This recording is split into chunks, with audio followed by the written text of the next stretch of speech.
Everyone's phone's muted.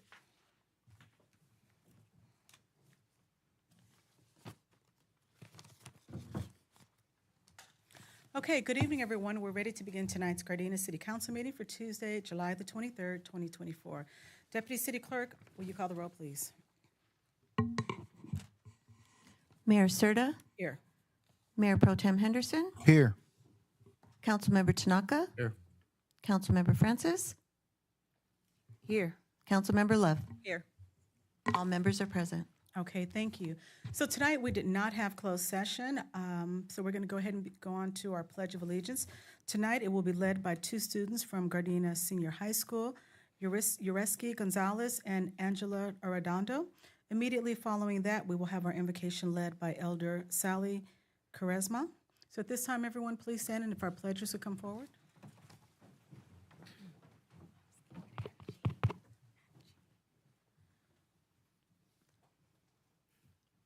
Put your right hand over your heart. Ready? Begin. I pledge allegiance to the flag of the United States of America and to the republic for which it stands, one nation, under God, indivisible, with liberty and justice for all. Thank you. Please continue standing.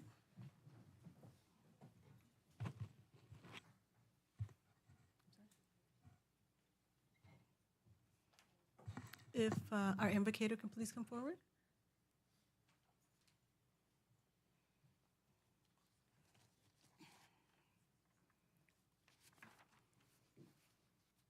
Greetings. Mayor, council people, and honored guests. We come together tonight for important business, and on behalf of the session at First Presbyterian Church of Gardena, I come bringing greetings and prayers to bless each and every one gathered here for business. In addition, I just want to plug one comment, and that is that First Presbyterian Church will be celebrating, or is celebrating, 125 years of existence in the city of Gardena, and we will be having a good celebration on October the 5th, 2024. Having said that, let us pray. Almighty God, ruler of all the people of the earth, we give you the praise due you for blessings galore. We ask for forgiveness for our shortcomings. May we always remember your generosity and constantly do your will. Save us from violence, discord, and confusion, from pride and arrogance and every evil way. Make us, who come from many nations with many different languages and cultures, a united people, asking for guidance that we may live in peace with justice. Make us agents of peace. Now, Almighty God, we commend and pray for our elected leaders to you. Bless those who hold office in the government of this city, that they may do their work in a spirit of wisdom, kindness, and justice. Help them use their authority to serve faithfully and to promote the general welfare of the community. Through your Son, Jesus Christ our Lord. Thus we pray collectively the Lord's Prayer. Our Father, who art in heaven, hallowed be thy name. Thy kingdom come, thy will be done on earth as it is in heaven. Give us this day our daily bread, and forgive us our debts as we forgive our debtors. And lead us not into temptation, but deliver us from evil. For thine is the kingdom and the power and the glory forever. Amen. You may be seated.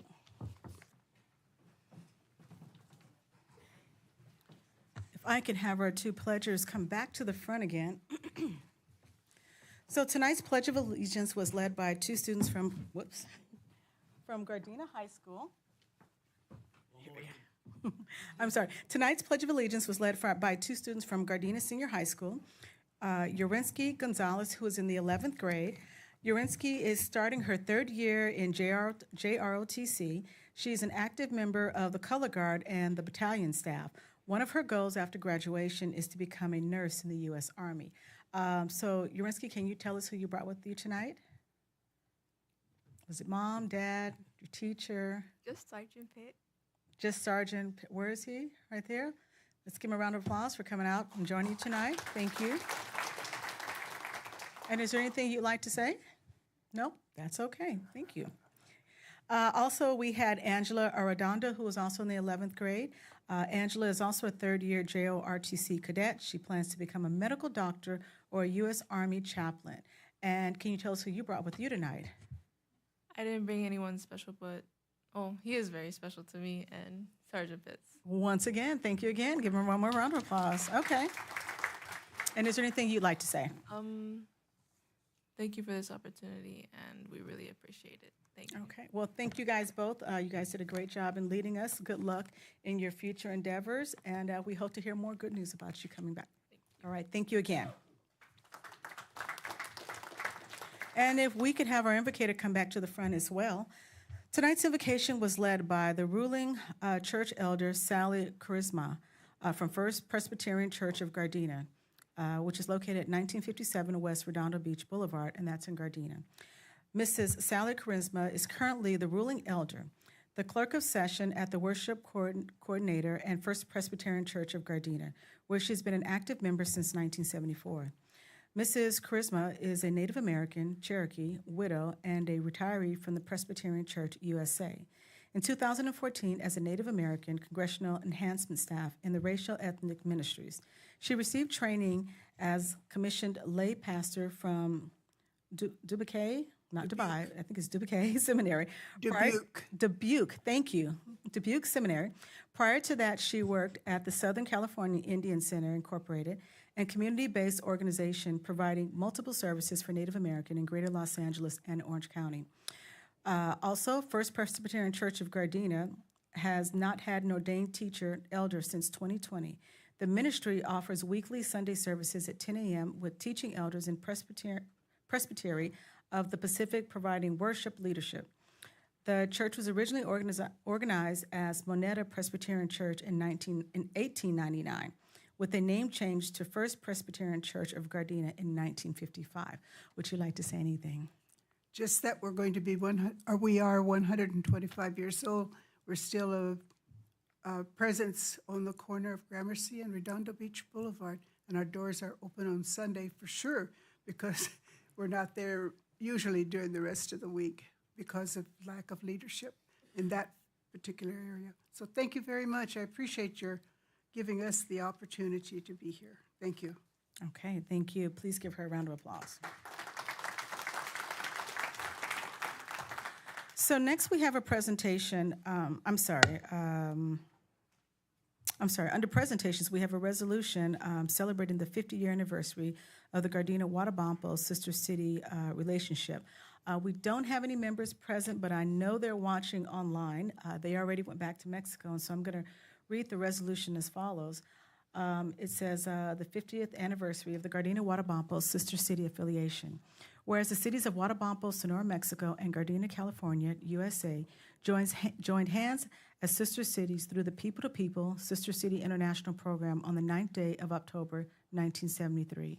And whereas the goal of the affiliation was to encourage the people of both cities to learn about each other's communities, to enjoy one another's hospitality, and to build personal relationships through contact with other cultures.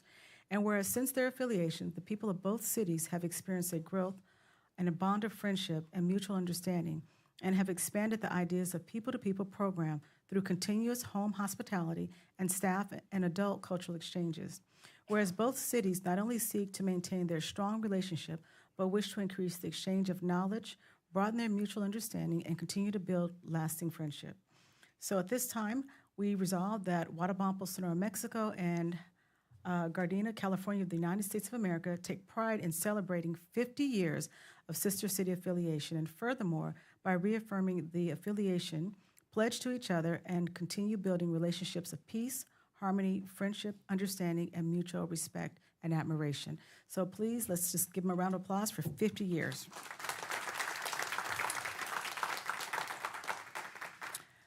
Next, we have another presentation under item number 5B. It's regarding the Lexipol Policy Award for 2023.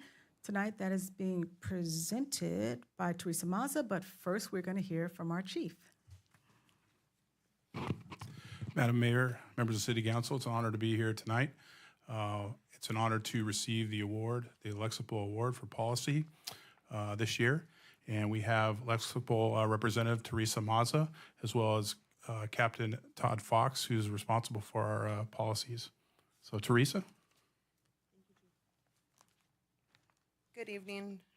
Like he said, I'm here to present them with an award, and this award means a lot to not only Lexipol, but I think it should mean a lot to the city. There's a lot of work that goes into this. And just to throw out some numbers, we have over 7,000 clients throughout the United States, and only 747 clients throughout the United States receives this gold award. They are my only South Bay agency to receive it. They are also, they've received it 4 years in a row, and it's due to the hard work and dedication of Captain Fox and the chief. So we just want to say thank you, and we really, really appreciate it.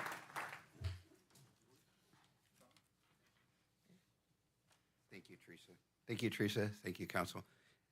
It's actually really the hard work and dedication of the members of the Gardena Police Department, acknowledging our policies when they come in, accepting the training, and doing the daily training bulletins every month. There's about 16 of them that they do. And so it's really their dedication. So the award goes to them. Thank you. Okay, thank you. Okay, and next we have our next presentation here is a recognition of members of the City of Gardena Police Explorers Post 142 for their first place victory at the 2024 Central Valley Explorers Competition in Ripton, California. Chief, I will let you do the honors. Madam Mayor, members of City Council, once again, thank you for giving us some time to honor our Explorer Post. I'll wait for everybody to get up here because it's definitely a team effort. Once again, this year, this team brought back a lot of hardware for you to enjoy and be proud of. But this year's gonna be a little different. I want the person that's really responsible for this post to present it, and that's our Explorer Advisor, Tyler Nash. But let me introduce the leadership behind this and the reason for these results. Captain Vince Osorio, Detective Panella, Detective Marisol Bazan, Sergeant Rosales, and Lieutenant Alex Rivera, who's not here tonight but watching on TV.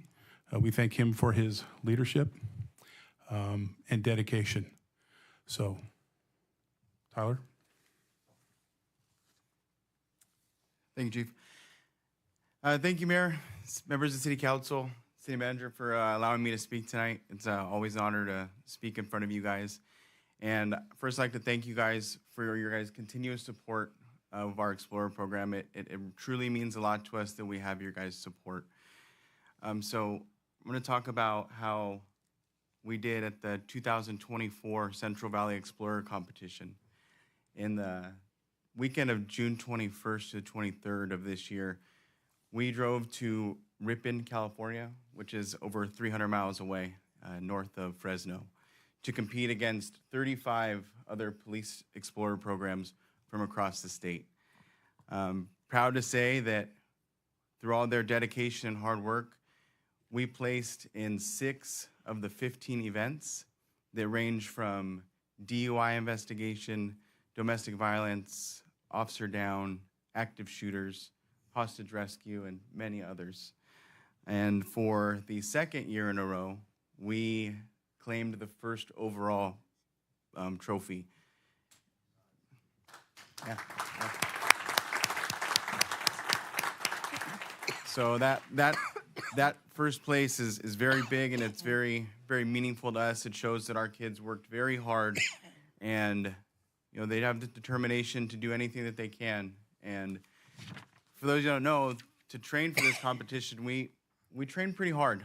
We train these kids 5, 6, sometimes 7 days a week for a couple hours a day on all of these different scenarios because they're truly hard scenarios. And for kids that are 14, 15, 16, years old to be doing the things that we do on a day-to-day basis. It's very rewarding to watch them stand here with all these trophies to present to you guys. And although they are doing all the work, I have a great supporting cast of advisors that don't get as much recognition as maybe they should at times. They're here day in and day out as well, also working full-time, doing their day-to-day jobs, taking away from their families. So, in front of everybody, I want to thank you guys for all of your hard work. And then there's one other person that we'd like to thank, the boss, Chief. You do so much for us. A lot of it behind closed doors. You've given us everything that we've ever wanted or ever could have asked for. Your support does not go unnoticed, and we'd like to thank you for everything, Chief. With that being said, thank you. Okay, lastly, so there's one person here that, I don't know, you might have thought I forgot to introduce, but that's not it. So I always like to leave it like this. I love what this troop does. I love what the Explorer Advisors do. It's fantastic. It's unique. It's the best in the state, to be honest with you. But the reality of it is, why I like it so much is because this is what the face of law enforcement in the future looks like. You're looking at it. And the one person that's over here, because when I came on and started leading and being responsible for the Explorer Advisors was your Sergeant-at-Arms, Kiara Preciado. And so she really represents to me what the program's all about. I love the hardware, I love the recognition, but I love the 35-year career you're gonna give the citizens of Gardena even better, and it's all of them. So that's really what this is about, and it's really what I'm honored to be a part of, and I couldn't be more proud. So thank you for your time. So we have a certificate that the city presented to you guys already, and just so before everybody wants to clap, it says a certificate of recognition being presented to the City of Gardena Police Explorers Post 142 and an official acknowledgement of their outstanding first place victory at the Central Valley Explorer Competition for 2024. And so it's a better looking version of the paper one I have here, but please, everyone, give them a really big round of applause. You guys are awesome. Thank you. Okay. And, okay, so next under item number 5D, we have our boards and commissions update. And tonight we will have an update from our Recreation Commission. Representing the board, we have Mr. Woods Woolwine, and he will be telling us about our Parks and Rec commissioners. They gave me a script to follow, and I'm not going to follow it. Okay. Before we started, we're going to show you some of the things that we have done this past year and things that we're looking forward to. I want to express my appreciation to the Department of Recreation and also the Human Services that made these activities possible. You can see the commissioners that we have on there are really wonderful men and women, and we're grateful for them. They do give us a lot of input, and so you've made good choices. Thank you very much. Next slide.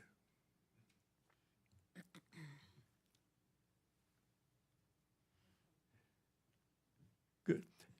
You can see Stephen Curry, Under Armour, and Brandon Jennings. You can see that we redid the floors at Raleigh Park and also some wonderful signs on the walls. It is really a great, it's good to look at, and those signs are really wonderful. Next, please.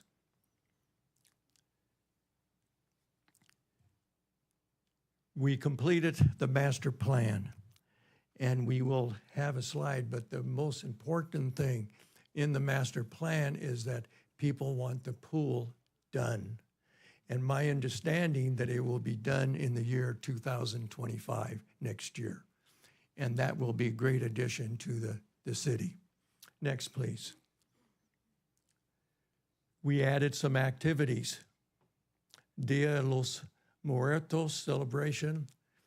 In Spanish, it's the Day of the Dead, and Asians, American, Native Hawaiian, Pacific Islands Heritage Month. We've added that, and we had some great activities with them. Next, please. These are the pop-up activities. This is from 3 to 5, and this is during this month of Parks and Recreation celebration. Next, please. You can see that we've partners with some groups, the AC Green Youth Foundation and the Boys and Girls Club of Carson.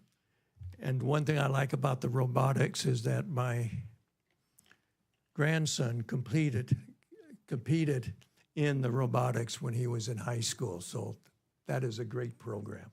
Next, please. See, I just told you, aqueducts.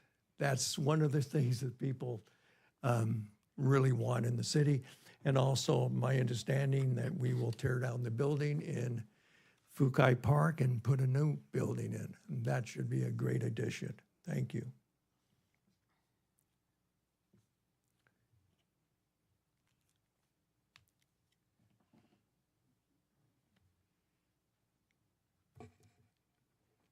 Don't miss your chances to, oh yes, on August is that you'll have an opportunity to and chance to provide your input about things that we could do for the Parks and Recreation Program and Human Services.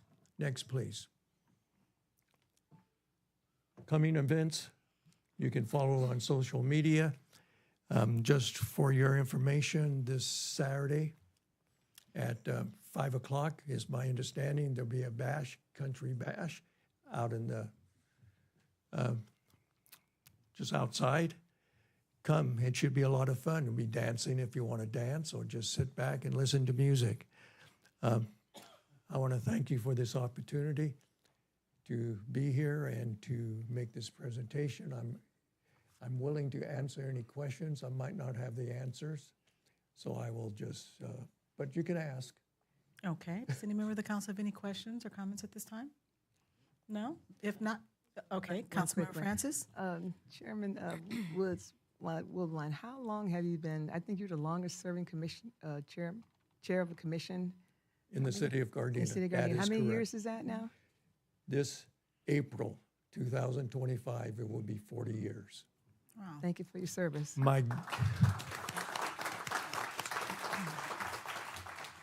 My goal, thanks to Rodney, I will accomplish that. That's my goal, to reach 40 years. Okay. All right. Well, thank you again. That was a great presentation. Good, thank you. Okay. Okay, so next we have a Gardena Events video presentation.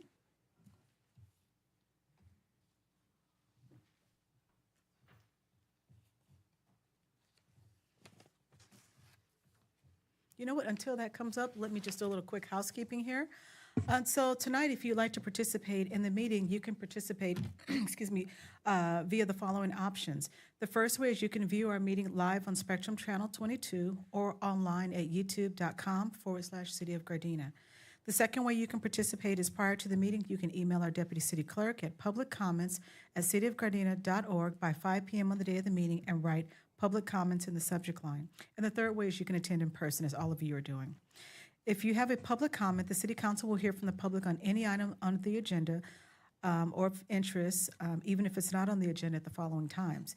If it's an agenda item, at the time the City Council considers the item or during oral communications. If it's a non-agenda item, it will be during oral communications. If it's a public hearing, it'll be at the time the hearing is listed on the agenda. If you wish to address the City Council, please complete a speaker request form. It looks like this, and present it to the City Clerk or the Sergeant at Arms. Please raise your hand. You will be called to the podium by name when it's your turn to address the City Council. The City Council cannot legally take any action on any item not scheduled on the agenda. Such items may be referred for administrative action or scheduled for future agenda items. Members of the public wishing to address the City Council will be given 3 minutes to speak. We also have standards of behavior that promote civility at all of our public meetings. We treat everyone courteously. We listen to others respectfully. We exercise self-control. We give open-minded considerations to all viewpoints. We focus on the issue and avoid personalizing debate. And we embrace respectful disagreement and dissent as democratic rights, inherent components of an inclusive public process, and tools for foregoing sound decisions. So I'd just like to thank all of you in advance for your cooperation as well as your attendance. Okay, we have our video ready?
Okay, we've had an active last couple of weeks.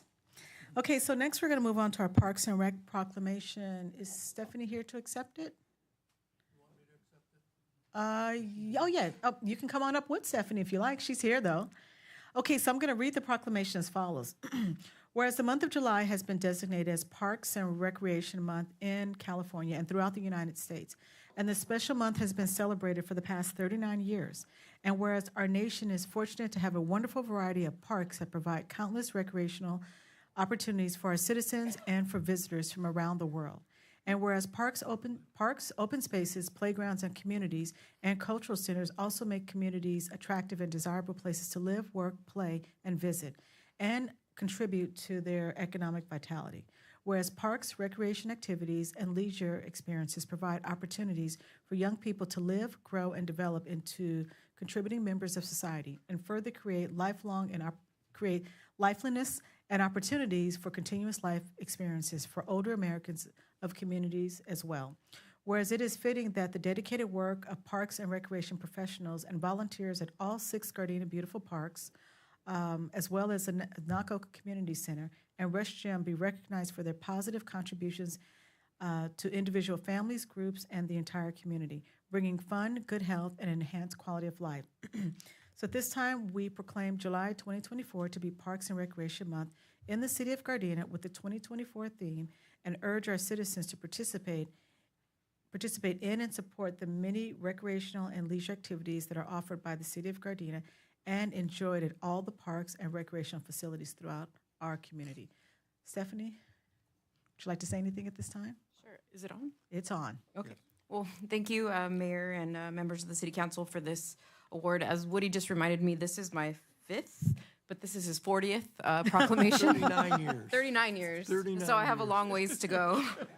But anyway, thank you very much for allowing me to lead this group. It's an honor, and I really do appreciate being able to work with such great individuals that do so much for our community. So thank you. All right, let's give her a round of applause. She does great work over there. We have a great staff, great support system. I want to thank them very much for their services. Thank you. Yes, we do. Absolutely right. Oh, I'm sorry, Stephanie, we didn't get a chance to get a picture with you earlier. So we're going to do a quick picture with her. We normally like to do all of our pictures at the beginning, but we're going to do one right now really quickly. We're going to go down here. Yeah. We're gonna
Okay.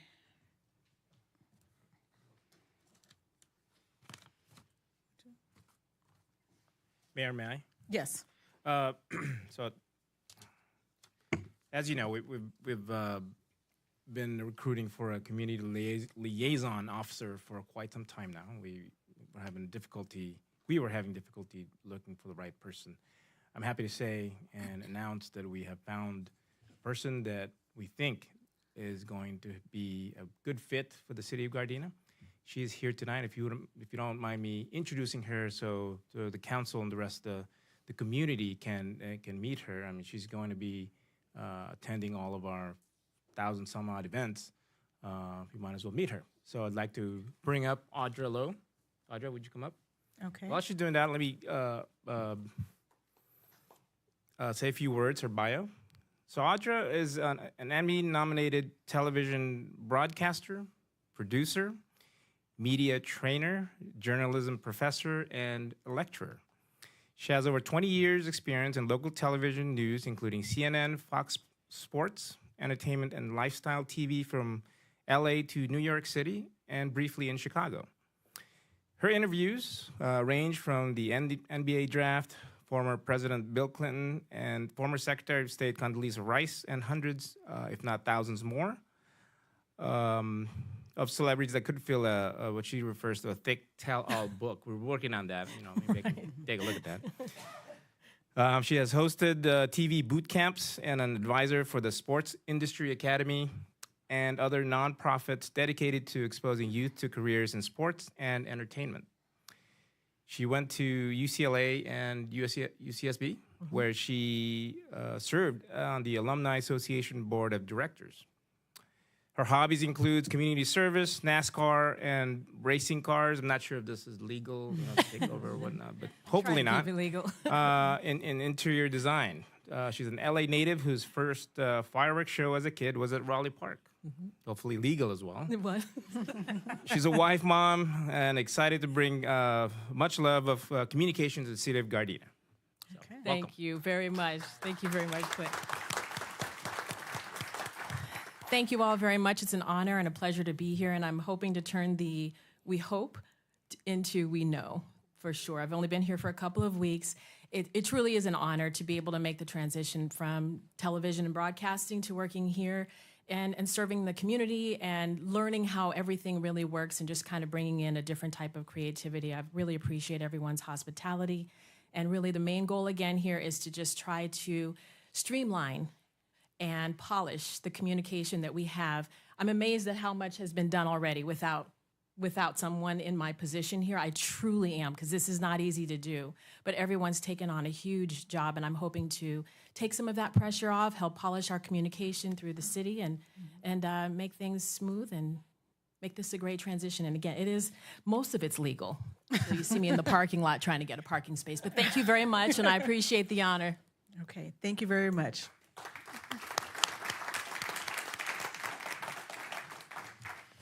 Okay, so next we're going to move on to appointments. Tonight, do we have any appointments to be made to the city for commissions tonight? For any commissions, committees, or boards? Yes, we do. Carmen, you want to take this? You previously appointed someone, Madam Mayor. I think what's left tonight is on item 7A is to swear in that individual, but it was previously voted on. Okay, so, this is from the last meeting, okay. And so tonight we're going to be swearing in Ms. Christina Giles Washington, who was appointed to the GBAC Commission at our June 25th meeting. So Ms. Giles, if you'd like to, Giles Washington, if you'd like to come forward so you can be sworn in.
Okay, well, congratulations as the new GBAC Commissioner. And would you like to say anything? You can go to the microphone here in the front if you like. If you like, no, that's okay. All right, thank you in advance for your service on that committee. It's a commission, it's a really good one. Okay, so next we're going to move on to item number 7B, Mr. City Manager.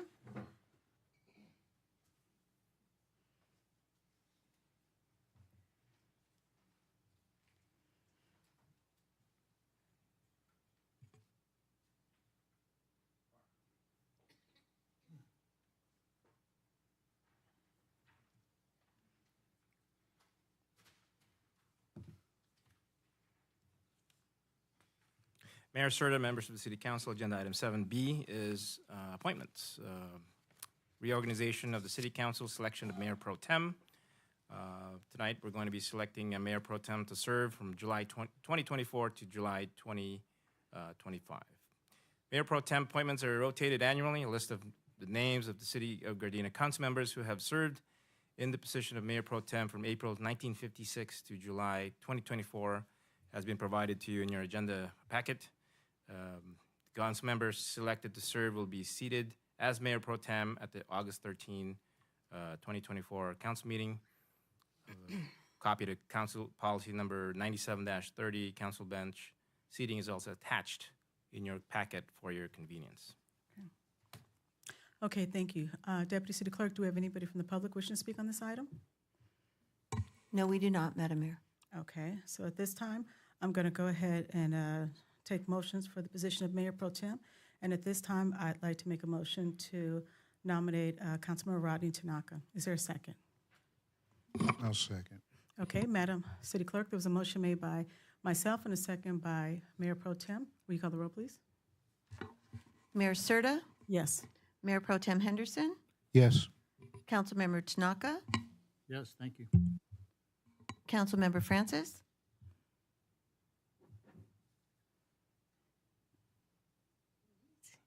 Yes. Councilmember Love. Absolutely not. Okay. All right, congratulations, Councilmember Tanaka. You are the Mayor Pro Tem for the next year coming forward. Okay. Okay. So next up is item number 7C. Mr. City Manager, will you read that, please?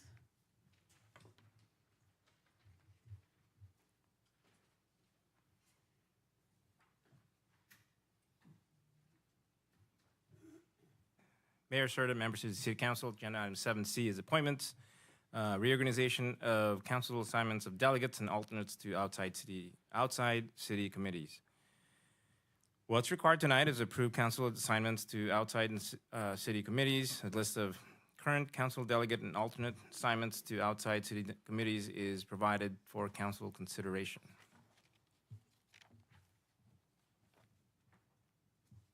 Okay. Madam City Clerk, do we have anybody in the public wishing to speak on item number 7C?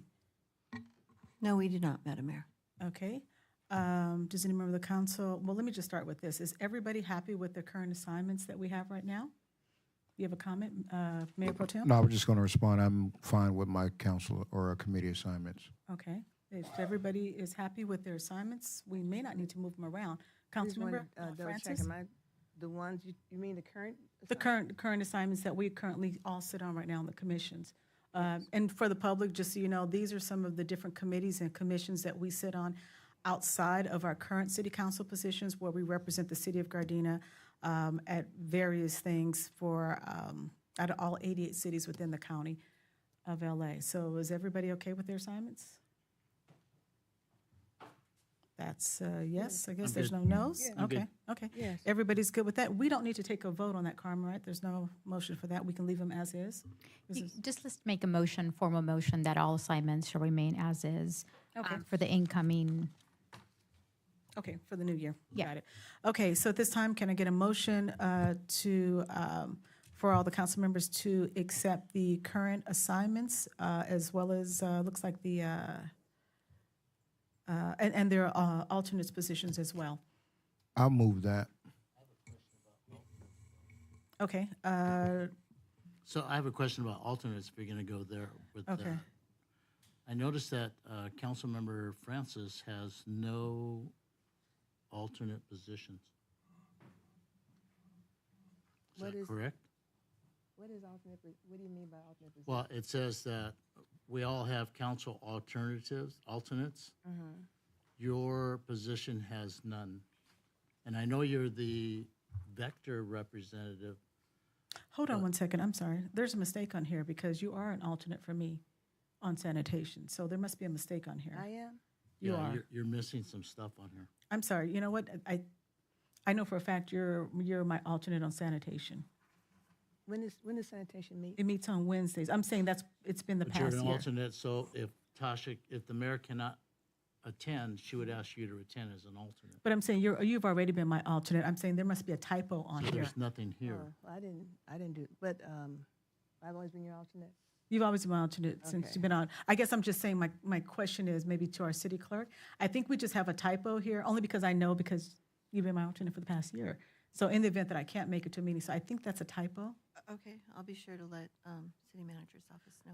Carmen, is it okay for us to go ahead and move on that, just because we want to make sure, but I know that for a fact. Well, if the thought process that you guys all want to maintain your current seats and everyone who's an alternate is also okay with those alternate positions, and so the motion is still to just maintain everything status quo for the incoming year. Okay. Just let me ask one quick question. When does the sanitation district meet? We meet the third Wednesday of the, Daytime? it meets in the daytime at 1:30. I know you've come before, or when we're on Zoom, you were at a meeting, I think when you first got on the council. But you're the alternate, because I remember you coming to a Zoom meeting. But there's a typo, it's just not on here. Yeah, it's just blank. So Okay, well, with the unless typos, if you, there's nothing there. if you don't want to be an alternate there, then we can assign somebody else if somebody else. Yes, well, because I'm concerned because of my daytime job. Okay. You know, I mean, I usually always make these meetings, but Yeah, if yeah. there's an alternate that wants to sit on there, then we can appoint somebody else. Yeah. Is anybody else I interested? hate to make a commitment that I might not be able to keep. Okay. Thank you. So is there anybody else who would like to be an alternate for these meetings are every third Wednesday at 1:30, and they're in the city of Torrance. I'll take it. Okay. But rest assured, I'm at all the meetings, so you'll be good. Okay, so what we need to do is let's do this. Let's change the motion to everyone has accepted all the council assignments with the one change to an alternate position for sanitation will now be Mayor Pro Tem Henderson. Did I say that right? Correct. Is there a second? Okay, there was a motion that was made by, who made the motion? I moved it. You moved it, and there was a second by, Second it. okay. Okay.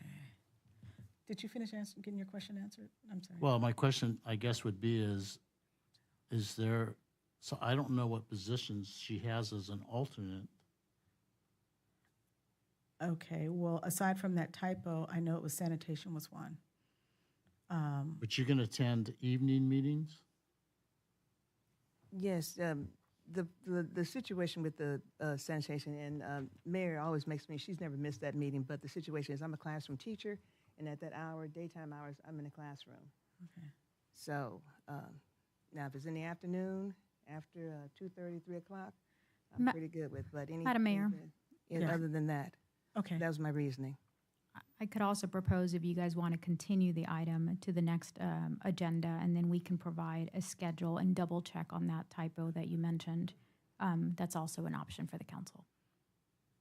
Okay, would everybody be more comfortable with that, I guess, or I'm okay with that, because I mean, this is a small matter here. It's not like it's Yeah, it's not not anything earth-shattering, really but- urgent. Why don't we do this? Let's table that item here. I know there's a motion and a second on it, but just so that we have all the accurate information, because, just so that, because I don't think you were aware at the time that you were an alternate. The person who made the motion has to withdraw the motion. Okay, will you withdraw I'll the motion? withdraw the motion.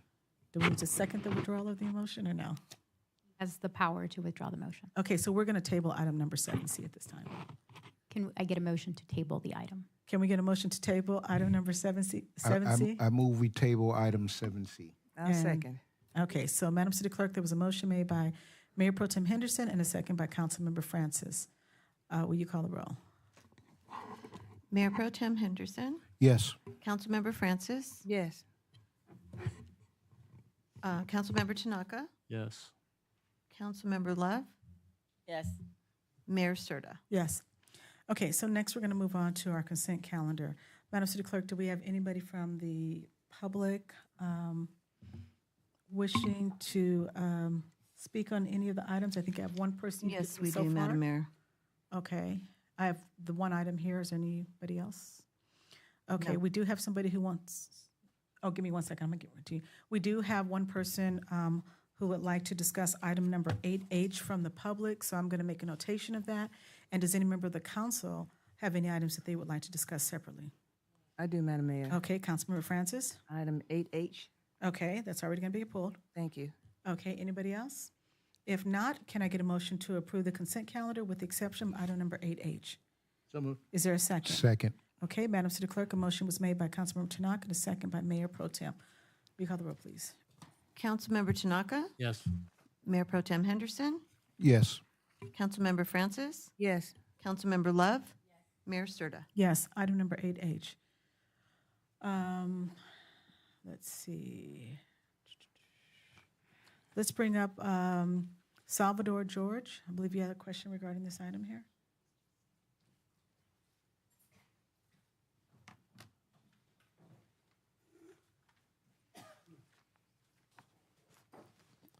Good evening, Madam Mayor, Mayor Pro Tem, City Council members. My name's Salvador George, and I guess I'm becoming how you call that, a frequent speaker here. I just wanted to, I'm a representative with the Western States Regional Council of Carpenters.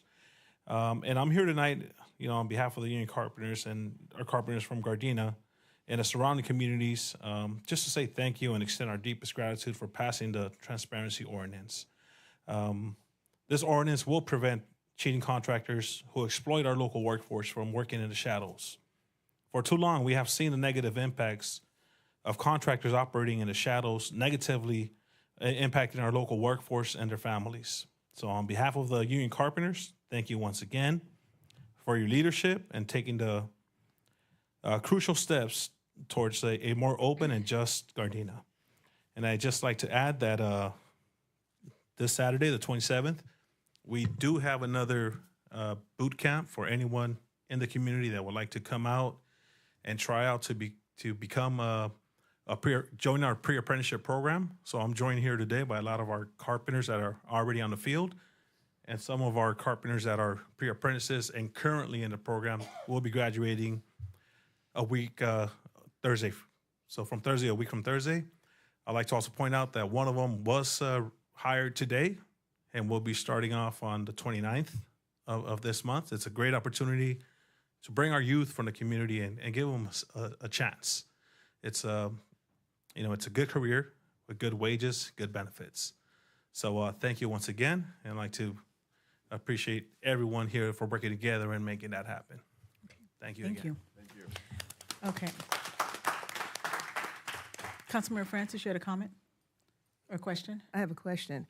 On 8H in Section 5, it says the effective date of the ordinance is the 31st date after the adoption, but there's no enforcement action shall be taken until 6 months after the adoption date. I didn't quite understand Okay. all that. I don't.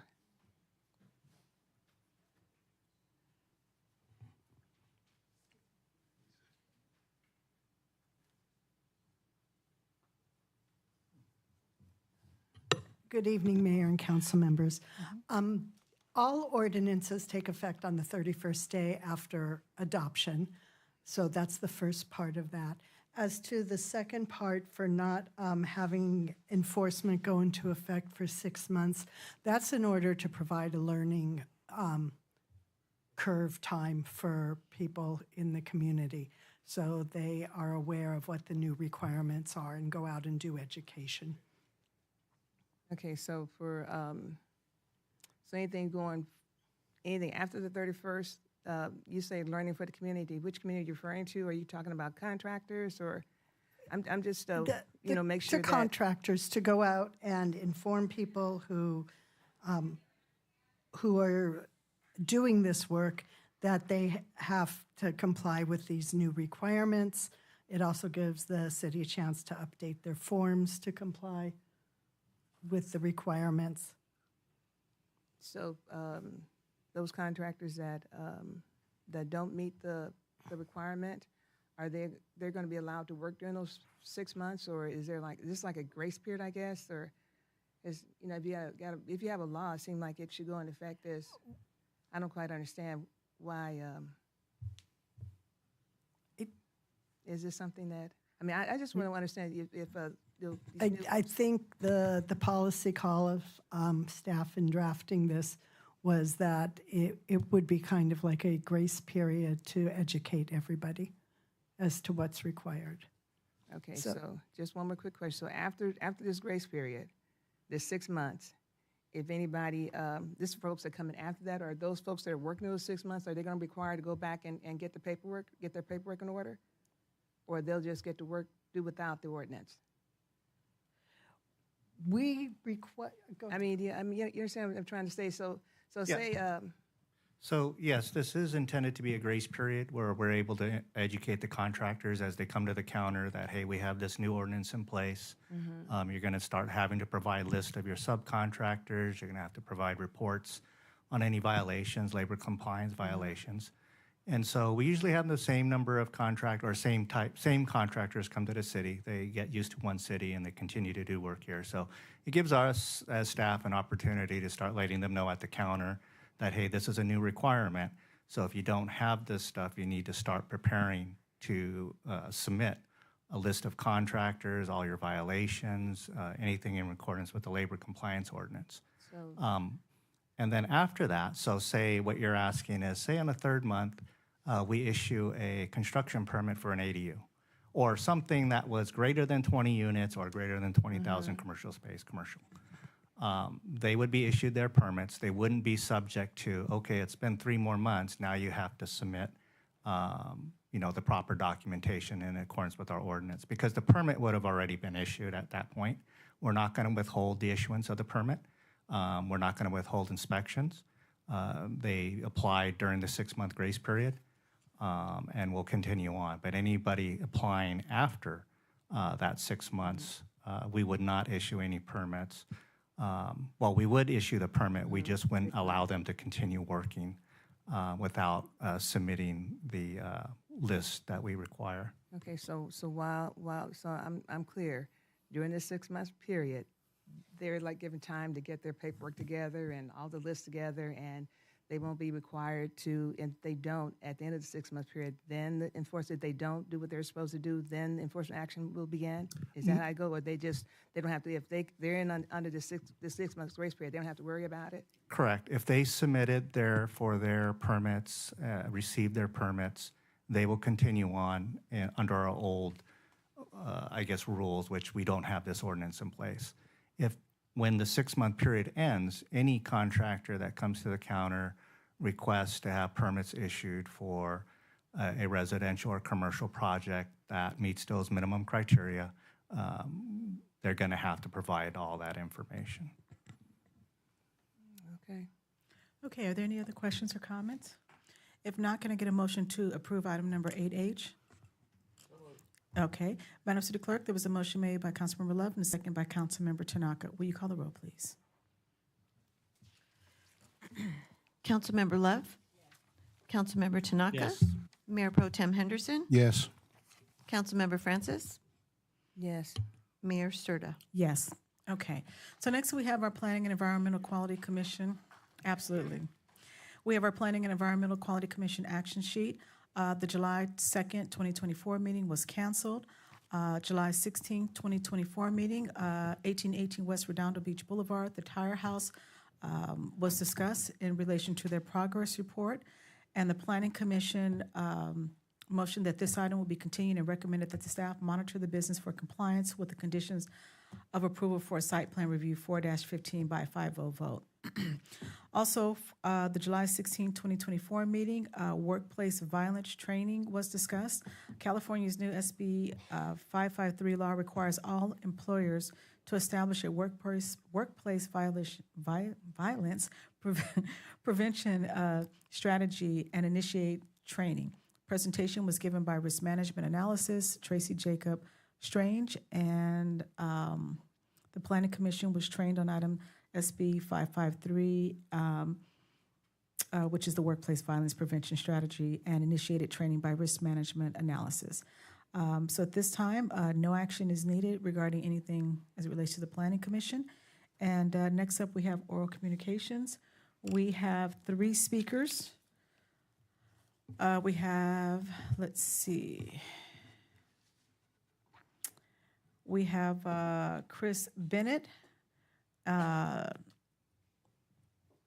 Aroy Bennett, and then I don't know how to pronounce this last name, Alai Bennett. So at this time, please come forward. Just want to remind each one of you guys that you have 3 minutes to speak. And when the yellow light comes on, that will let you know that your 2 minutes are up. And when the red light comes on, that will let you know that your 3 minutes are up at that time. So.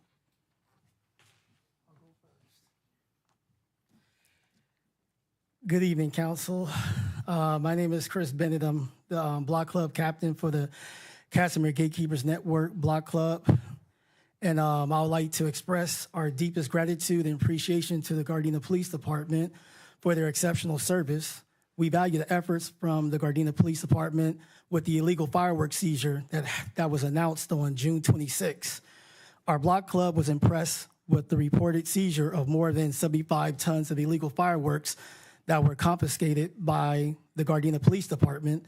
The police department's commitment to delivering public service has made a significant impact, and our block club wanted to take a moment to acknowledge your efforts. The exceptional level of service this department provided during the illegal fireworks seizure went above and beyond expectations. Throughout the years, some of our block club members have complained about the loud sound of fireworks exploding over our homes. Some of our neighbors also own pets. Our block club recognizes that this department's public service may reduce some of the illegal fireworks ignited over our homes. Some of these fireworks may cause severe anxieties, panic, and heart attacks. Also, war veterans that may suffer from PTSD could possibly be triggered by the sound of the fireworks as well. So we appreciate the Gardena Police Department's excellent contribution to public service to keep our neighborhoods safe and sound. In closing, our block club would like to recognize the Gardena Police Department for their excellent work with this illegal fireworks seizure. We were pleased to hear that this illegal firework bust was the largest reported bust in California history. We look forward to seeing Gardena PD's future achievements and successes. Thank you for allowing our block club an opportunity to go on record to accommodate our police department. Thank you. Okay. Call out your name. All right. Hi, City Council. My name is Isla Shara, and I'm the daughter of Chris Bennett, the block club captain for the Casimir Gatekeepers Network. I want to further thank the Gardena Police Department for a job well done for the illegal fireworks bust. My family and I noticed that our neighborhood seems quieter this year after July 4th. In the past, our family would hear illegal fireworks still being set off into the week. After July 4th, we appreciate the quietness. My grandmother lives next door, and she has 2 small dogs, Princess and Henry. I would like to thank you on their behalf. Thank you. All right, thank you.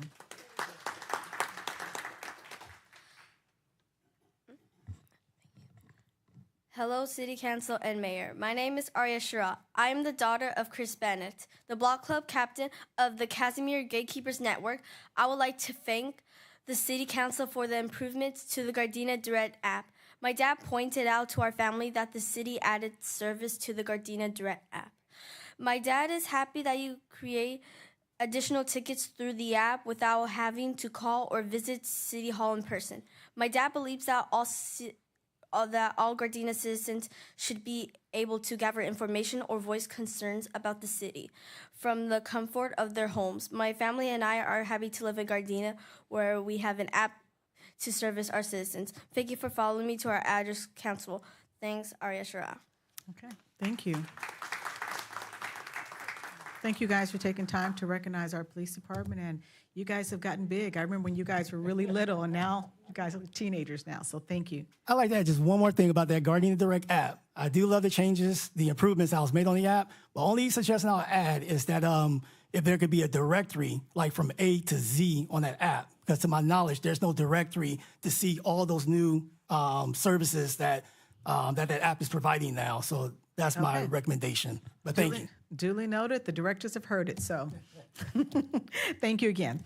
Okay, Deputy City Clerk, do we have anybody since the last council meeting who sent in public comments? Yes, we do, Madam Mayor. We had a public comment come in this afternoon, so it's been distributed, made part of the agenda packet, and read into the record.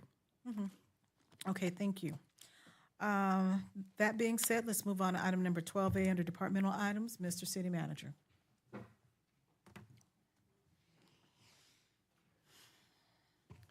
Mayor Serta, members of the City Council, agenda item 12A is approval of blanket purchase orders for fiscal year 24-25. A blanket purchase order authorizes the city to buy goods or services with predetermined terms or conditions. Since these vendors either have individual contracts, are piggybacking on state contracts, sole source vendors, or provide vital services to the city, which is mandated to use, it's only necessary for the requisitioner to request one purchase order for the estimated amount of the expenditure for the fiscal year. The blanket purchase order is limited by a dollar amount as approved by the City Council, and the purchasing officer can issue releases of goods or service until the pre-established dollar amount is reached. These amounts being requested are included within the adopted budget for fiscal year 2024-2025. Per the city's municipal code, section 2.60.100, purchases greater than $50,000 shall be approved by the City Council. Therefore, as the estimated budgeted expenditure amount exceeds $50,000, it is requested that the City Council approve the blanket purchase orders for fiscal year 24-25. Fiscal impact, all of these amounts are included already in the adopted budget for fiscal year 24-25. What is required is to approve the blanket purchase orders for fiscal year 24-25. Okay, thank you. Madam City Clerk, do we have anybody from the public wishing to speak on this item? No, we do not, Madam Mayor. Okay, thank you. Does any member of the council have any questions or comments at this time? If not, can I get a motion to approve the blanket purchase order for the fiscal year 2024 through 2025? So moved. Is there a second? I'll second. Okay. Madam City Clerk, a motion was made by Councilmember Tanaka and a second by Councilmember Love. Will you call the roll, please? Councilmember Tanaka? Yes. Councilmember Love? Yes. Mayor Pro Tem Henderson? Yes. Councilmember Francis? Yes. And Mayor Serta? Yes. Next up is item number 12B. Mr. City Manager. Mayor Serta, members of the City Council, Agenda Item 12B is the approval of a side letter between the City of Gardena and the Gardena Police Officers Association, otherwise known as GPOA. The City of Gardena City contracts with the California Public Employees Retirement System, or CalPERS, for employee pensions. Service retirement is a lifetime benefit that is derived from key employment information. The city takes a serious role in working with employees and CalPERS to provide security for our members into retirement. The statutes and regulations governing reportable compensation are outlined in the California Public Employees Retirement Law Government Code sections 20630, 20636, 20636.1, 7522.34, and the California Code of Regulations sections 570, 570.5, 571, and 571.1. In an effort to be compliant with the current CalPERS reporting requirements, staff is recommending a change in compensation subject to the extent permitted by CalPERS.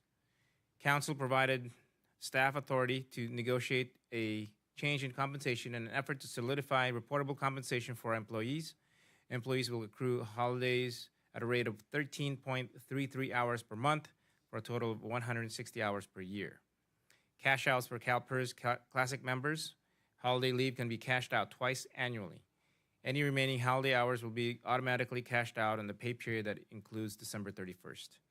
Cash outs for CalPERS new members for employees who are defined as new members under the California Employees Pension Reform Act, or PEPRA. They will be able to carry over holiday hours from year to year up to the cap of 400 hours. New members may elect to cash out up to 160 hours of holiday pay that they will accrue in the upcoming year, and these cash outs will not be reportable to CalPERS. Employees also will receive 40 hours of floating holiday annually. These hours will not be reportable to CalPERS and will automatically be cashed out on the pay period that includes December 31st.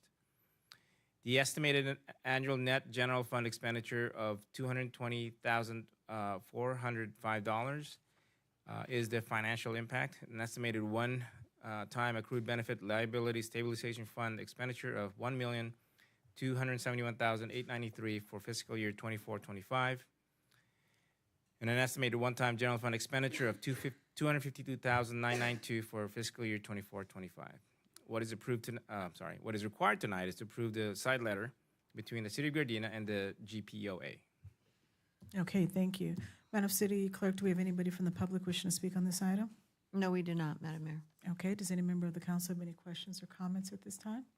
If not, can I get a motion to approve the side letter between the City of Gardena? I'm sorry, do you have a question? Just had a quick question. So Okay, well, just raise your hand or something so I'll know. Councilmember wait. Francis, go ahead. Okay, so I guess I'm just kind of, just want to make sure I understand what's going on. So instead of just having a day off or holiday off, it'll be kind of leave and attached So the crux of the problem is that CalPERS, after reviewing our contract with GPOA, found that there's certain language in there that they don't approve as being PERSable, meaning it's not included, it should not be included in calculation of the presumably retirees' salary at the end of their career. So having said that, we've already, you can't just take away certain portions of employee salary without compensating them. So in essence, we're giving them the ability to accrue a certain amount of hours at a rate lower than previously, because that's not allowed from CalPERS definition. And then we're giving them extra hours to be able to cash out, but it's not included in the CalPERS calculation. They're not going to end up like 1,000 when they get ready to retire, cashing out like 1,000 No, hours. that's why at the end of every year. Correct. That's why we're Okay. cashing it out. That's essentially what we're trying to prevent is the accumulation of banked hours. Yeah. All right. Thank you very much for your response. Okay. Can I get a motion to approve the side letter between the City of Gardena and the Gardena Police Officers Association? So moved. Is there a second? Second. Okay, Madam City Clerk, there was a motion made by Councilmember Francis and a second by Councilmember Tanaka. Will you call the roll, please? Councilmember Francis? Yes. Councilmember Tanaka? Yes. Mayor Pro Tem Henderson? Yes. Councilmember Love? Yes. Mayor Sturda? Yes. Okay, next up is item number 13A. Mayor Sturda, members of the City Council, agenda item 13A is a public hearing. I will now turn it over to the community development to, I believe they have a presentation. Yes. Amanda or Greg?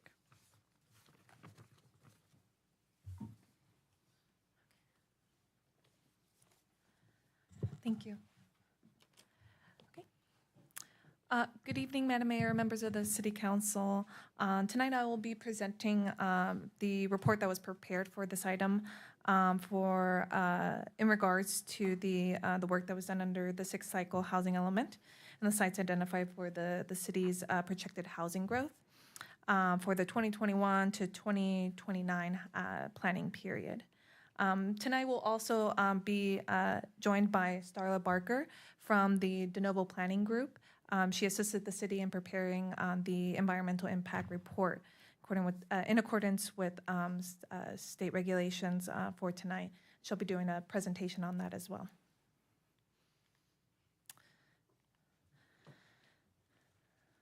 But to give you a background in regards to the project for which the environmental report was prepared on, as you may recall, back in March of 2021, the Southern California Association of Government, or SCAG, adopted its sixth cycle allocation plan, which allocated for the city of Gardena a regional housing need assessment, or RHNA, of a total of 5,735 new housing units. This number of housing growth for the 8-year planning period was broken down by income levels, as shown here in the table.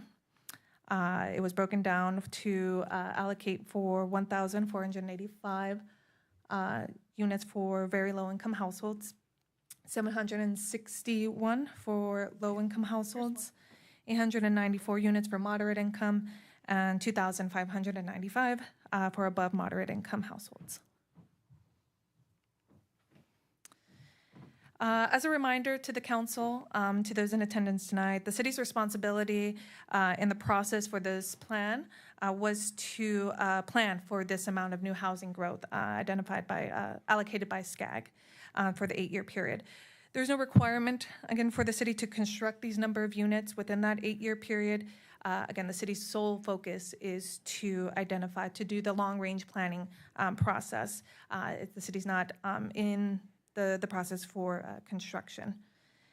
But in order to plan for this number of new housing units, the city's approach was to establish new housing overlays on commercial and industrial properties along the major corridor areas due to the city's lack of available vacant land.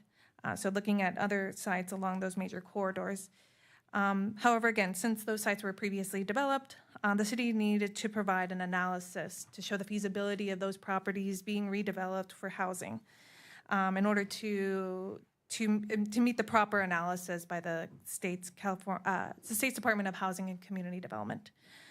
So through that analysis, the state's to pass through the state's criterias, the city was able to identify sites, or otherwise known as inventory sites. So these inventory sites were selected based off of several workshops and presentations before the Planning Commission and the City Council. The city identified which areas to consider for these new housing overlays to determine the appropriate density within those new overlays. In addition to providing the inventory sites to meet these, the RENA number that was allocated to the city also included a buffer for all income levels, so planned for more units than what was identified. That is done because in case we receive a project on a site that doesn't develop with that amount of units, the city must still show within its plan, within its housing plan, that it has the appropriate number of areas to develop those housing units. So we plan for more than is required in case of those situations, so we don't have to continuously come back every time and amend the plans before the City Council.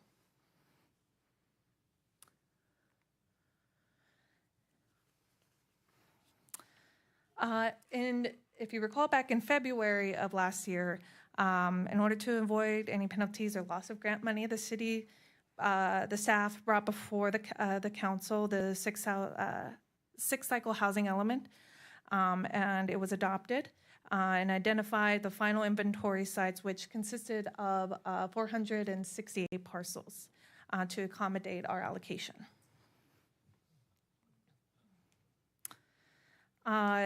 During that time, in accordance with the California Environmental Quality Act, the city contracted with De Novo Planning Group and started in the start of the housing element process to prepare an environmental impact report.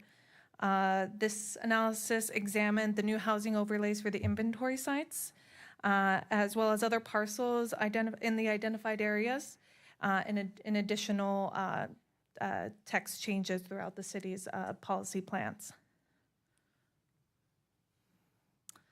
Under the EIR, it studied the 468 parcels in the inventory list, along with an additional 802 non-inventory sites, as shown here on this map.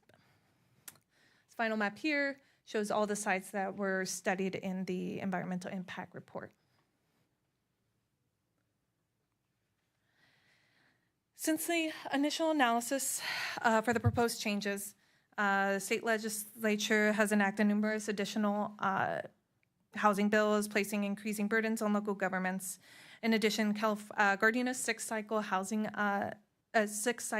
element allocation showed an increase of 1,400 from the fifth cycle allocation. In addition, in addition to that, while planning for an additional units since the last cycle, the inventory, again, as a reminder, the city is basically required to provide for a buffer. So we're increasing the additional review for more housing units than allocated. So due to those reasons, on June 18th, before the Planning Commission meeting, staff recommended that the City Council, the Planning Commission recommend that the City Council adopt a modification to the inventory sites, alternative 2 within the EIR. And before going into what those modifications are to that alternative, at this time, I'll bring up our consultant, Starla Barker, to discuss what the EIR took a look at and what the findings were.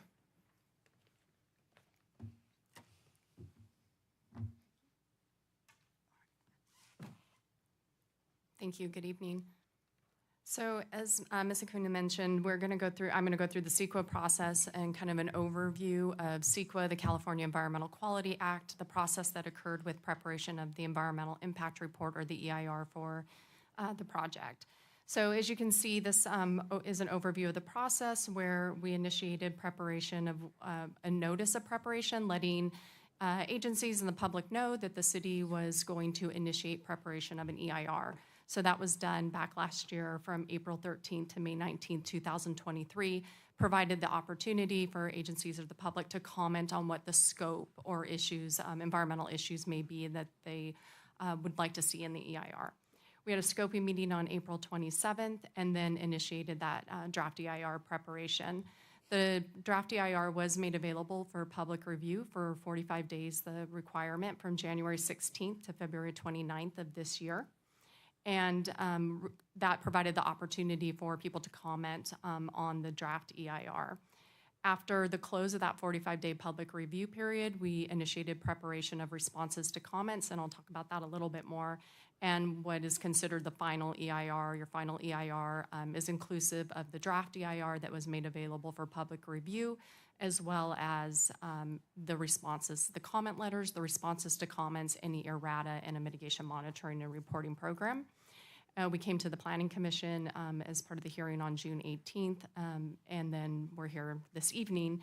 If the EIR is certified and the project is approved, then a notice of determination is filed after. So CEQA does require consideration of all project phases. We look at planning, construction, operations, as well as components to the extent that those are known, and looking at what is the baseline conditions, meaning what's your existing built development conditions on the ground versus what is being proposed as part of what we consider the project, and look at what are those potential environmental impacts that could occur between existing and proposed conditions. The EIR is required to mitigate or attempt to mitigate to the extent feasible significant environmental effects, as well as to evaluate potential alternatives to the project that may reduce or eliminate any significant effects that may be identified as part of the project. In reviewing the potential environmental impacts, we look at direct and indirect impacts, short-term, as I mentioned, construction, long-term operational, cumulative projects, so the project as well as cumulative or regional development that might be occurring in the area, as well as growth-inducing impacts related to economic or population growth. And as I mentioned, identifying what are those significant impacts, including any significant unavoidable impacts that may remain despite the implementation of mitigation measures. The purpose of the EIR is a disclosure information document. It provides the public agency decision makers and the general public, notifies them of the project's potential significant environmental effects. It identifies ways to avoid or lessen those significant environmental effects to the extent feasible. And as I mentioned, describes a range of reasonable, feasible alternatives that could potentially reduce those effects that have been identified. As you can see here, it's a pretty comprehensive list of the environmental topical areas that are covered in the EIR. I won't go through every bullet, but you can see it covers everything from air quality, greenhouse gas emissions, population and housing, public services, including parks and recreation, utilities and service systems, transportation. So these are each individual sections of the draft EIR that were made available for public review. As part of the EIR, most of the topical areas were determined to either have no impact or a less than significant impact. There were topical areas including cultural resources, geology and soils, and noise that were identified as being able to reduce to a less than significant level with the implementation of mitigation measures. But there were two areas that were considered significant and unavoidable impacts, even with implementation of mitigation, so that those impacts could not be reduced to a less than significant level. And that includes air quality on a project and cumulative project level, as well as public services specific to park and recreation. CEQA, as I mentioned, does require that an EIR look at project alternatives. So this EIR does consider three alternatives. The first is a requirement by CEQA that you look at a no project. In this case, it's your no project existing general plan, so no change. Alternative 2 looks at the proposed project with inventory sites only. So as was mentioned in the previous presentation, just looking at those inventory sites that were identified in the housing element. And then alternative 3 looks at the proposed project, but with a reduced number of non-inventory sites. So it still includes some non-inventory sites that were not included in the housing element, but a fewer number of those when you look at the project being proposed. So the EIR is required to identify an environmentally superior alternative. And for the EIR specifically identified alternative 3, which is the proposed project with fewer non-inventory sites. And this is because it does also take into consideration the ability to meet the project objectives, which are a requirement to be identified in the draft EIR. So in this case, the impacts were equal in 10 issue areas. There were greater impacts in 3 areas and less impacts to 6 issue areas. As I mentioned, this was looked at as meeting the project objectives, but to a lesser extent, because it does reduce the amount of inventory or the amount of sites. So the residential development potential would be reduced. And this alternative would reduce but not avoid the project's significant unavoidable impact specific to air quality in parks and recreation.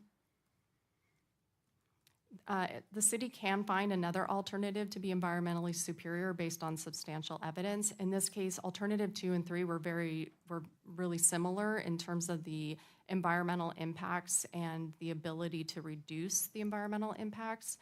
Both alternative 2 and 3 are considered environmentally superior to the project. As I mentioned, they do have same or similar impacts, but alternative 2 does have fewer impacts because it includes only the inventory sites. So it allows for, or it considers a reduced development potential compared to the project and compared to alternative 3.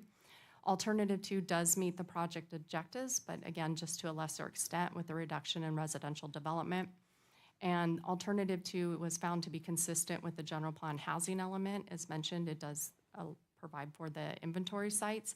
And it's also considered more consistent with the growth projections of the regional transportation plan and the sustainable community strategy. So as I mentioned, the draft EIR was made available for public review and comment for that 45-day public review period. It allows the opportunity for public, responsible, and trustee agencies, groups, organizations, the general public to provide comments. It was submitted through the State Clearinghouse Office of Planning and Research, and it was made available from January 16th to February 29th. We did receive 6 comment letters on the draft EIR during the public review period. You can see the list here, including primarily agencies as well as a resident. And the final EIR does include copies of all of those letters that were received, including the responses to the environmental points that were raised. The responses and the comments that were received, it did not result in any new impact or any substantial change in the significance of impacts or any of the analysis from the draft EIR. And so no modifications or revisions to the draft EIR that was made available was required as part of the responses to comments.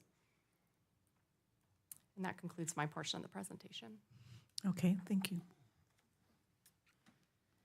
Okay, thank you, Sarah. So at this time, as mentioned, staff and the Planning Commission made a recommendation to the council tonight to certify it under alternative 2, as explained by Starla, but with modifications to that. And I'm going to go over what those modifications are under the resolution that was adopted by the Planning Commission. So the first modification to alternative 2, what is included under alternative 2 would also include the readoption of the land use, the amendments to the land use plan as what was adopted back in February of last year. So basically, again, just the inventory sites, and as well as the changes to the zoning map that were amended under the ordinance by the council. As a reminder, under that previous ordinance, the council also adopted the changes to the previous area known as the Artesia Corridor Specific Plan. It spanned between Western to Normandy Avenue, below or south of Artesia Boulevard. That specific plan under that ordinance was rescinded, and zoning designations and land use designations were readopted in those areas to reflect what was currently on the site, except for one area which is still under a specific plan, which is the northern, the south west corner of Artesia and Normandy, the Gardena Sums, which there's currently a development application for that site. So that there's a specific plan application that will come before the city council. So staff, that area is remaining a specific plan. Again, everything that's already been adopted and then what is established right now, but just wanted to remind what was under that ordinance. What is also was under the ordinance was a readoption of all the text amendments for the new housing overlays. So it wasn't just the zoning map that was changed, but the new development standards that established under those new overlays to establish the development requirements. So minimum, maximum densities, setback requirements, open space requirements, pet area requirements for these, and as well as objective design standards for the new housing development allowed under these new overlays. As mentioned, the new residential criteria under for established. One update that this ordinance would introduce that was not included in the previous would be the elimination of split-zoned properties that currently have a parking zone designation within those. Through the process of this housing element review, staff analyzed all the areas throughout the city and noted of these parcels that were split-zoned, meaning that the property has two zoning designations, but what we found was that there was no distinguished legal description of where these boundaries lie. So without that, it makes it difficult for those properties to be developed in accordance with the city standards. So the parking areas here, when looking back at the intent by the city, was to provide a buffer between commercial and residential developments. And what the city found was that that intent is still being held within those development standards in those commercial zoning districts. They're established by setbacks. And there are setback requirements, so how far a building could be built from the property lines when it does abut a residential property. So what's introduced in this ordinance is to eliminate the gray area on those properties, therefore still allowing the development for commercial on those areas. And for these sites in particular, they have mixed-use overlay zoning designations, so being developed within those zoning districts, still being subject to the buffer requirements established by the setback requirements. And so I just wanted to go over those areas. They more or less are located along Rosecrans Avenue. This is Rosecrans and Perchie Shopping Center, where Big Five, DD's Discounts, right across Perchie Avenue from the previous Chase Bank. This is just south of that area along Rosecrans Avenue. This has already been developed with some housing development by G3 Urban. Again, further down along Rosecrans Avenue, just east of the area we were previously looking at. And further down west along Rosecrans Avenue were the other areas identified for split zoning. What I do want to identify is that the city is, under this ordinance, would be removing only the parking zoning designation in those properties that have the split zone. Those other properties that have just a parking designation zone will still remain. So for instance, there is a parcel on the left-hand side there. It's only zoned parking. So that parking zoning designation would still be intact. It's only the properties that are split zone with these areas. And further areas that have this split zoning designation, again, unidentified between the boundaries along Western Avenue on the west side. And lastly, on the southern end of the city, there are some properties in the industrial zoning districts south of 178th Street. The other modification under this ordinance that would be introduced is to clarify, again, relating to split zone areas. These properties, they are split between two residential zoning districts, so this is somewhat different. But again, there's no designation or legal description to identify these areas. And so what the city is under this ordinance would be doing is to establish those boundaries. And so how we would do that is to amend that into the city's zoning text. So under this line, under subsection A, would be introduced that this parcel highlighted here would formally be divided between R4 and R2, two residential zoning designations, and would be determined a line that's parallel from the eastern property of 14831 Normandy Avenue. And so similarly, in the ordinance identifies, again, these boundary lines. So for the development of these sites, will allow for further development on these sites and the city to identify which areas are subject to what development standards. And again, for this site between R3 and R1, the line would be distinguished there. And lastly, there's a group of sites along West 139th Street. Between R2 and R1 would be identified with the adjacent property. Staff believe this was the intent of the city at that time, but again, codifying that into the zoning ordinance will clarify that for any future development on these properties. Lastly, within the ordinance that's being presented to the City Council tonight includes several cleanup and modifications to the city's zoning ordinance. Again, minor change, you can barely see it, but just a change to clarify in the development standards for residential properties.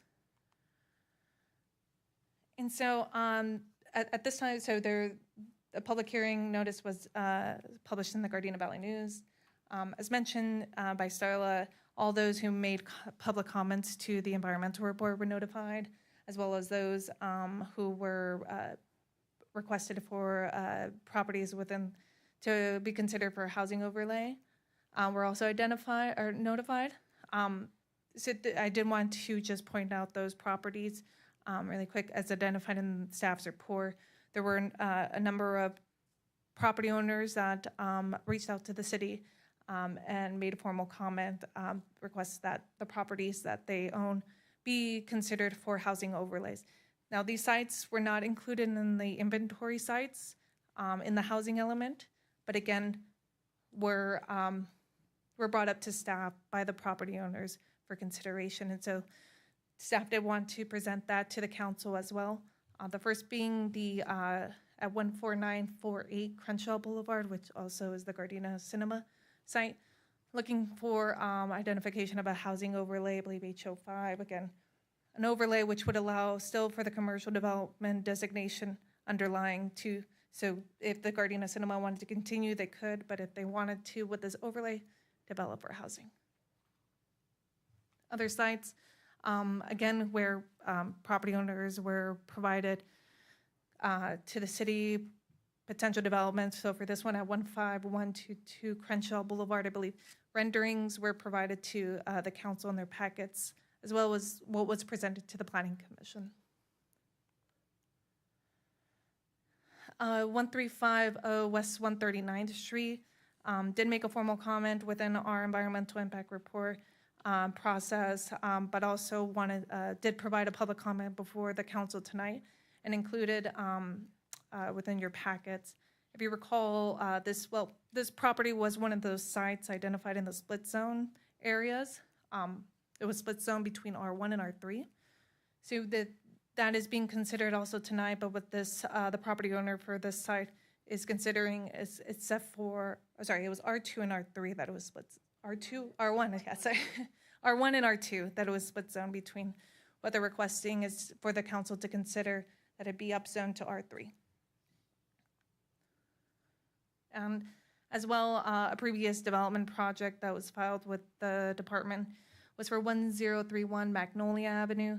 Again, a split zone property. So again, it's difficult for these properties because those lines aren't identified to propose development. So what they're requesting here, again, it's split between R1 and R3. The city is, at this time, through the ordinance, recommending that just the line be identified. But what the property owners for this site are bringing forward to the council is to consider for upzone of the whole property to R3. And lastly, 2806 Marine Avenue was a public comment that was brought before the Planning Commission meeting. They brought consideration for rezoning their site on Marine Avenue. I believe it was a comprehensive request along Marine Avenue, as the area is currently designated for commercial zoning, but there's a number of residential development currently existing on the site. So that was a request to rezone from R3, sorry, the C3 to R3 or some type of residential development. So at this time, that ends staff's presentation. Tonight, what the City Council is to consider, in pursuant to the Planning Commission's recommendation under Resolution Number PC 14-24, is to adopt Ordinance Resolution Number 6676 to certify the environmental impact report that was prepared for the project. It's also being considered is to adopt Resolution Number 6677, readopting the updates to the land use of the general plan and implement the changes under the modified alternative 2, and to introduce ordinance number 1873, readopting, again, the zone changes and implementing the changes under modified alternative 2. So if there's any questions by the council, staff is available, as well as our consultant in regards to the environmental impact report. Okay, thank you. So at this time, this is a public hearing, so we're going to open the public hearing. And let me open it up to the public at this time here. Madam City Clerk, I have one speaker request form here. Do we have any more? No, we do not, Madam Mayor. Okay, so the first speaker we have is Brandon Smith. Just want to remind you, you do have 3 minutes to speak. When the yellow light comes on, it lets you know that your 2 minutes are up, and when the red light's on, your time will be up at that time. All right, thanks. Good evening, Madam Mayor and members of the City Council. Hi again. My name is Brandon Smith. I'm a Gardena homeowner. And I know each one of you, like me, care deeply about affordable housing in our city for our citizens. It's brought up anytime there's a developer coming in for a new plan. Someone always asks, how much affordable is this? Why isn't there more, et cetera, et cetera. For one thing, there's 5 parcels in this report. The owners have specifically requested to be upzoned for housing. The staff is recommending not to as part of this ordinance. I always say a couple of projects won't solve our housing crisis themselves. Saving $300 this month is not going to let me retire. The housing supply has to be added, though, parcel by parcel, bit by bit, right? And we're not going to do it all in one fell swoop. To quote the staff's own report, Alternative 3 was identified in the EIR as the most environmentally superior, and this is quoting, as it would provide greater opportunities for a mix of housing, emphasis mine, and at various densities, and there would be greater alignment of housing production with sustainability goals, as well as create better development patterns. And then Resolution 6677 states in part that the City Council finds this alternative to be infeasible based on social considerations, and Gardena should remain a balanced community that is predominantly single-family residential. So which is it? Are we a balanced community, or are we one that's predominantly single-family residential? To me, a balanced community is one where people can decide on what kind of housing they need, right? A local kid wants to leave their house, but she wants to stay close to home. She wants to get an apartment. A couple has a new baby on the way. They got to get a nursery. They got to get a room, get a bigger place. Maybe they get a house. A couple empty nesters need fewer rooms to clean, right? Just speaking for my own parents, experience, and they want to downsize. These people all live in Gardena, and they all have different housing needs that they aren't necessarily fulfilled by some 1950s American housing ideal of single-family residential. And for social considerations, study after study, worldwide shows the number one, not the only, but the number one driver of homelessness is the cost and availability of housing. If we really cared about social considerations, in my opinion, we should do everything we can to give as many people options as possible for housing, whether it's houses with yards or townhomes, apartments, or ADUs. The housing element itself explicitly states the single-family homes are the backbone of the community. As a townhome owner, I'm invested in this city just like everyone else, and I live next to a dozen young families in their own townhomes. That's like language that's like bordering on offensive. Are we not as important to our community as someone with a yard? I continue to be concerned, and the city is fighting to set itself in amber as much as possible, while only developing piecemeal developments and preventing residents and businesses from reaping the appreciation of the property values by letting their land be gently densified. We're not talking about Manhattan. We're talking about a few, townhomes here and there, not 20-story towers. So thank you for your time and consideration, and thank you. Okay, thank you. Okay, so we're going to take a slightly different approach to the way we normally go over this when we get to the council comments here. So each of the council members has an interest in certain properties which lie within a 1,000-foot radius of both inventory and non-inventory sites.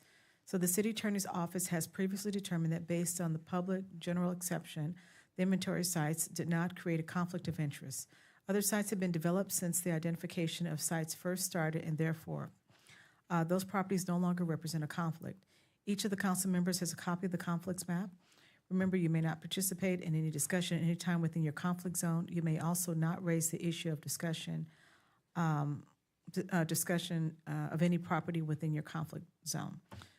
So at this time, does anyone wish to discuss any inventory site within any of the conflict areas that were changed in February of 2023? No? Okay. So at this time, then, does anyone wish to discuss any of the non-inventory sites? No? Okay. That being said, if nobody wants to discuss any of the inventory or non-inventory sites in any of the conflict zones and agrees with the staff recommendation, then we can move on to discussing any other properties. Okay, if there are none, do we have a motion to approve resolution number 6676, certifying the final EIR? Motion. Is there a second? Madam City Clerk, there was a motion for item number 6676, certifying the EIR by Councilmember Tanaka and a second by Councilmember Love. Will you call the roll, please? I'm sorry, that was Councilmember Tanaka first? Love? Oh, I'm sorry, Tanaka and then Love. Oh, I'm sorry, Love and Tanaka. Didn't nobody say in the beginning? Love and Tanaka? Okay. Yeah. Motion's made by Love, second by Councilmember Tanaka. Councilmember Love? Yes. Councilmember Tanaka? Yes. Mayor Pro Tem Henderson? Yes. Councilmember Francis? Yes. Mayor Serta? Yes. Okay, at this time, we also need to, I'm sorry. Are we supposed to close? We're going to close the public hearing at this time. I'm sorry, my mistake. Let's put it on record. We are closing the public hearing. Also at this time, we need to adopt resolution number 6677. Is there a second? Okay, Madam City Clerk, a motion is made by Councilmember Tanaka and a second by Councilmember Love. Will you call the roll? And this is for adopting resolution 6677. Just for confirmation, Yes. the first roll call was for 6676. The first one was 6676, correct, and this one is 6677. Thank you. Mm-hmm. Councilmember Tanaka? Yes. Councilmember Love? Yes. Mayor Pro Tem Henderson? Yes. Councilmember Francis? Yes. And Mayor Serta? Yes. Okay, and then lastly, we have ordinance number 1873. At this time, we need to make a motion to adopt this ordinance, 1873. Introduce. Hold on one second. There's a question? I have a question. I Mayor Pro Tem? just need clarification. The elimination of the split zone parking, the setback rules still protect the properties that would be next to those, so you can't build right up to the gates. I just wanted to double check. I heard that correctly. The buffer zones that are in all the other commercial and industrial properties still would apply to these properties as well. Thank you. And in my error, I should have read this in its entirety. So for ordinance number 1873, which is the re-adopting of the zone changes for all the inventory sites, adopting the zone change to eliminate the parking zone on split zone properties, adopting a formal statement regarding the dividing line on split zone residential properties, the re-adopting the text change to Title 18 with the amenities set forth in the ordinance, and adoption of ordinance number 1873, including making findings required by CEQA and adopting a mitigation monitoring and responding program. So Mayor Pro Tem, you made the motion? Yes. Was there a second? Okay. Madam City Clerk, it was a motion made by Mayor Pro Tem and a second by, Tanaka. Will you call the roll, please? Mayor Pro Tem Henderson? Yes. Councilmember Tanaka? Yes. Councilmember Francis? Yes. Councilmember Love? Mayor Serta? Yes. So just for clarification, Mayor Pro Tem, since you made the motion, you will be the person who will be introducing at that time. So when this item comes back to us one more time for a second vote. Okay, and with that, let's move on to item number 15A. Mayor Serta, members of the City Council, agenda item 15A is the approval of new duty weapon and red dot aiming system for police department at a cost not to exceed $128,452.28. Staff recommends the City Council approve the purchase of 100 new duty weapons, 100 holsters, and 100 red dot sighting systems for the police department's sworn personnel. The current Glock duty weapons have been in service for over 11 years and require a major service overhaul and/or replacement. Even after the service, the current Glock G21 is technologically outdated, and newer technology has surpassed its performance and ergonomic capabilities. In May of 2013, PD transitioned to the Glock 21 for duty use. In many ways, it was superior to the weapon it replaced. Today, there are many manufacturers that produce weapon platforms that are vastly superior to the Glock 21 issued today. Through a rigorous testing process, staff has identified a new replacement weapon for the Glock 21, which is the Springfield Armory Echelon. The Echelon is a 9mm caliber handgun that is modular in design and accepts a red dot aiming system. The modular design also makes it adaptable for future and will extend its service life. The Echelon has been adopted by several large police agencies and as their issued handgun, such as the Rialto Police Department and Henderson Police Department, and has been authorized for carry by a multitude of large agencies, including the Riverside Sheriff's Department, and the reviews of the use of the Echelon have been exemplary. The new holster that will complement the Echelon is a Safariland Level 3 retention holster with red dot optic protection. This holster is more secure and modern than the existing holsters in use. The Echelon is modularly adaptable. In the fact that the grip module has 3 different sizes, interchangeable to fit the hand of the operator.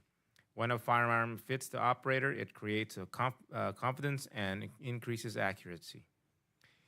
The addition of a red dot sighting system will benefit our officers immensely. The key features are higher confidence with long-range engagements and improved hit percentages, 40% more accurate compared to iron sights, and the most beneficial factor is that it assists the operator to stay target-focused. Real-life situations are incredibly stressful with an abundance of visual information to process. The red dot sighting system simplify the process and help the operator stay focused on the threat. The red dot sighting systems also work better for aging eyes and for people with corrective vision. Staff evaluated the feasibility of refurbishing the current Glock 21 duty weapon and found that the cost to benefit was not fiscally viable. Staff received 3 quotes from 3 vendors: Arms Unlimited, Proforce, and Springfield Armory /LC Action. In addition to Arms Unlimited providing the lowest price, the Gardena Police Department currently has a credit to apply to the purchase. The credit amount is approximately $18,000 for equipment, with an additional credit for old Glock 21 gun trade-ins, which is estimated to be approximately $30,856.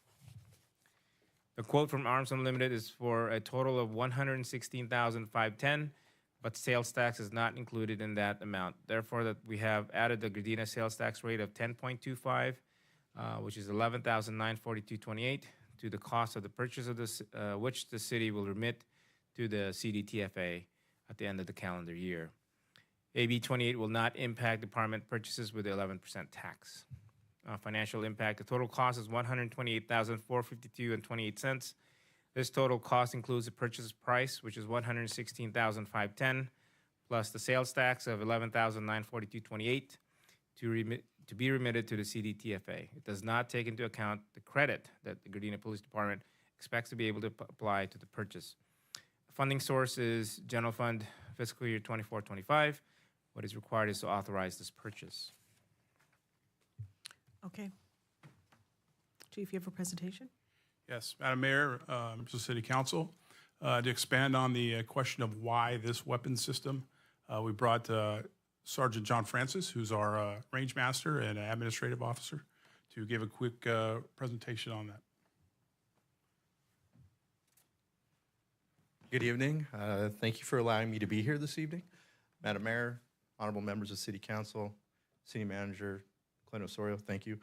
Clint pretty much covered the whole thing for me. I'll go into a little bit of details as far as the PowerPoint presentation goes and answer any questions that you might have. So what I'll cover in my presentation is the history, the research that was conducted, the solution, which again was in the agenda item, and then again to answer questions that you may have. So in May of 2013, we transitioned from our old duty weapon into the Glock. And at the time, it was an excellent weapon. Through research and testing, it definitely fit the bill for what the requirements were of the department at the time.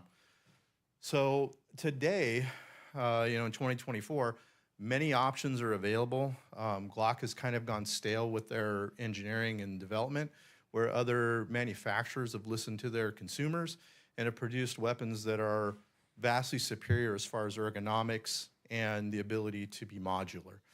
So after 11 years, our Glocks are tired and they're ready to be replaced. We looked into refurbishing and overhauling, but the cost was just, as much as what a new weapon system would cost. So because of the outdatedness and the availability of other weapon platforms, we are requesting acquisition of a new platform, which would be the Echelon. So through a rigorous process, and what that included was bringing numerous manufacturers into a testing process with our own officers. It should be based on what the end users are going to be. A lot of times these decisions are brought to a committee and 4 people are making a decision that affect 100 people. So in this particular case, I kind of took a different direction. I brought the whole department on board. We drilled it down to 2 different weapon systems, which was the Glock 47 and the Echelon. And out of everybody who put their hands on both platforms, 98% of the department preferred the Echelon. So it was a very democratic decision. It brought everybody on board, which I think for morale purposes really excited everybody because they had a part and play in deciding what weapon system we would go to. So based on the information we had and deciding that the Echelon would be the direction that we wanted to take, it is different than where we're coming from. It's an extremely modular system that is now 9mm instead of 45. A lot of benefits to that because the rounds are less expensive. The capacity is increased, much easier to procure during times of ammunition shortages. And the performance is right on par, at least in 2024, more so than it was in 2013. The modular design of the gun also means that it is expandable, and it means that it can change with the environment around us, meaning that if something new comes out or something exciting, the firearm itself is contained inside. And I brought this as an example. So this is a grip module that the gun in the modular platform is. The actual firearm sits inside of here. So this is just an inert piece of plastic, basically. And they make several different sizes to fit several different hands, which is a huge benefit because within the last probably 4 years, we've hired, I think, 14 female officers. And that big Glock or those Glocks that aren't very ergonomic are very hard for some people to adapt to, where this gun is very scalable, meaning that we can change the grip sizes and such to accommodate different sized hands, different sized styles. So, and because of its modularity, it's adaptable, right? Something new comes out, we don't have to buy a new weapon system, we may just have to buy an accessory. So we evaluated the gun, we went to 3 different vendors and got quotes, and those were provided in the agenda item. And that was my presentation. Are there any questions that you might have? Okay, let me, real quick, Madam City Clerk, do we have anybody from the public wishing? No, we do not, Madam Mayor. Okay, let me open it up to the council. Any member of the council have any questions? Mayor Pro Tem. Thank you, Madam Mayor. Thank you for that presentation. First question I have, what caliber is the G47? Just It's 9mm also. It's 9 mil? Yes, sir. Okay. And the next one question I have was, no, I won't ask that question. Hit me with it, come on. In regards to the new, going over to the new gun, will everybody, this is a different question. Sure. Will everybody have to requal on the new one, or it's just assumed that they'll be able to operate the new? So to answer that question, very good question. It is a very similar operating system. It is a striker-fired polymer gun, which is very similar in style to the Glock. But because there are differences and because we are transitioning from one platform to another, there will be an extensive transition training that was built into basically, the whole program of transition. Not just the handgun being different, but also to an optic system being completely different. So we've actually prepared for that in the transition strategy. And then my last question, because we get some of the trade-in, are they going to put them in the Smithsonian and say formerly of Gardena Police Department? Yeah, I don't know that we've risen to the level of being able to get one in the Smithsonian, but I'll sure try. Okay, We've got some guns that have been through a lot of wear and tear, Right. for sure. That ends my questions, Madam Mayor. Okay, thank you. Any other questions or comments? Okay, you have a question? Okay, Just a quick Councilmember, question. So the- Councilmember Francis, go ahead. Go ahead. Okay, thank you. So we're purchasing new guns, or you would like to purchase new guns. Yes, ma'am. What happens to the old ones? So the old ones will be turned into our vendor for credit. So we will receive, we put out several bids for credit for the basically turning in the guns to a vendor. So we'll receive a credit that can be applied to the purchase of the new firearms. Yeah, and just regarding females preferring it because it's smaller, I think there might be some male counterparts that prefer it because it's easier to handle and they have You're not wrong. small hands too. You are not wrong. So it's just not 100%. But I females. would say consistent across the board that anytime that we can have something that's modular, it will benefit everybody. Yeah, that's better. 100%. It benefits everyone. 100%. Thank you, sir. Okay, on this side, any questions? Councilmember Tanaka? I guess just because I'm old school, to have our officers, was it offered for each one to own their own gun to rebuy it? Was it more financially better to go to a vendor? So as far as that goes, the department will offer the ability for the officer to purchase back their issued weapon at the same buyback cost that we would have gotten credit for it. Okay. If that makes sense. Okay. Yes, And then- because there is sentimental value. I 100% absolutely. agree with you.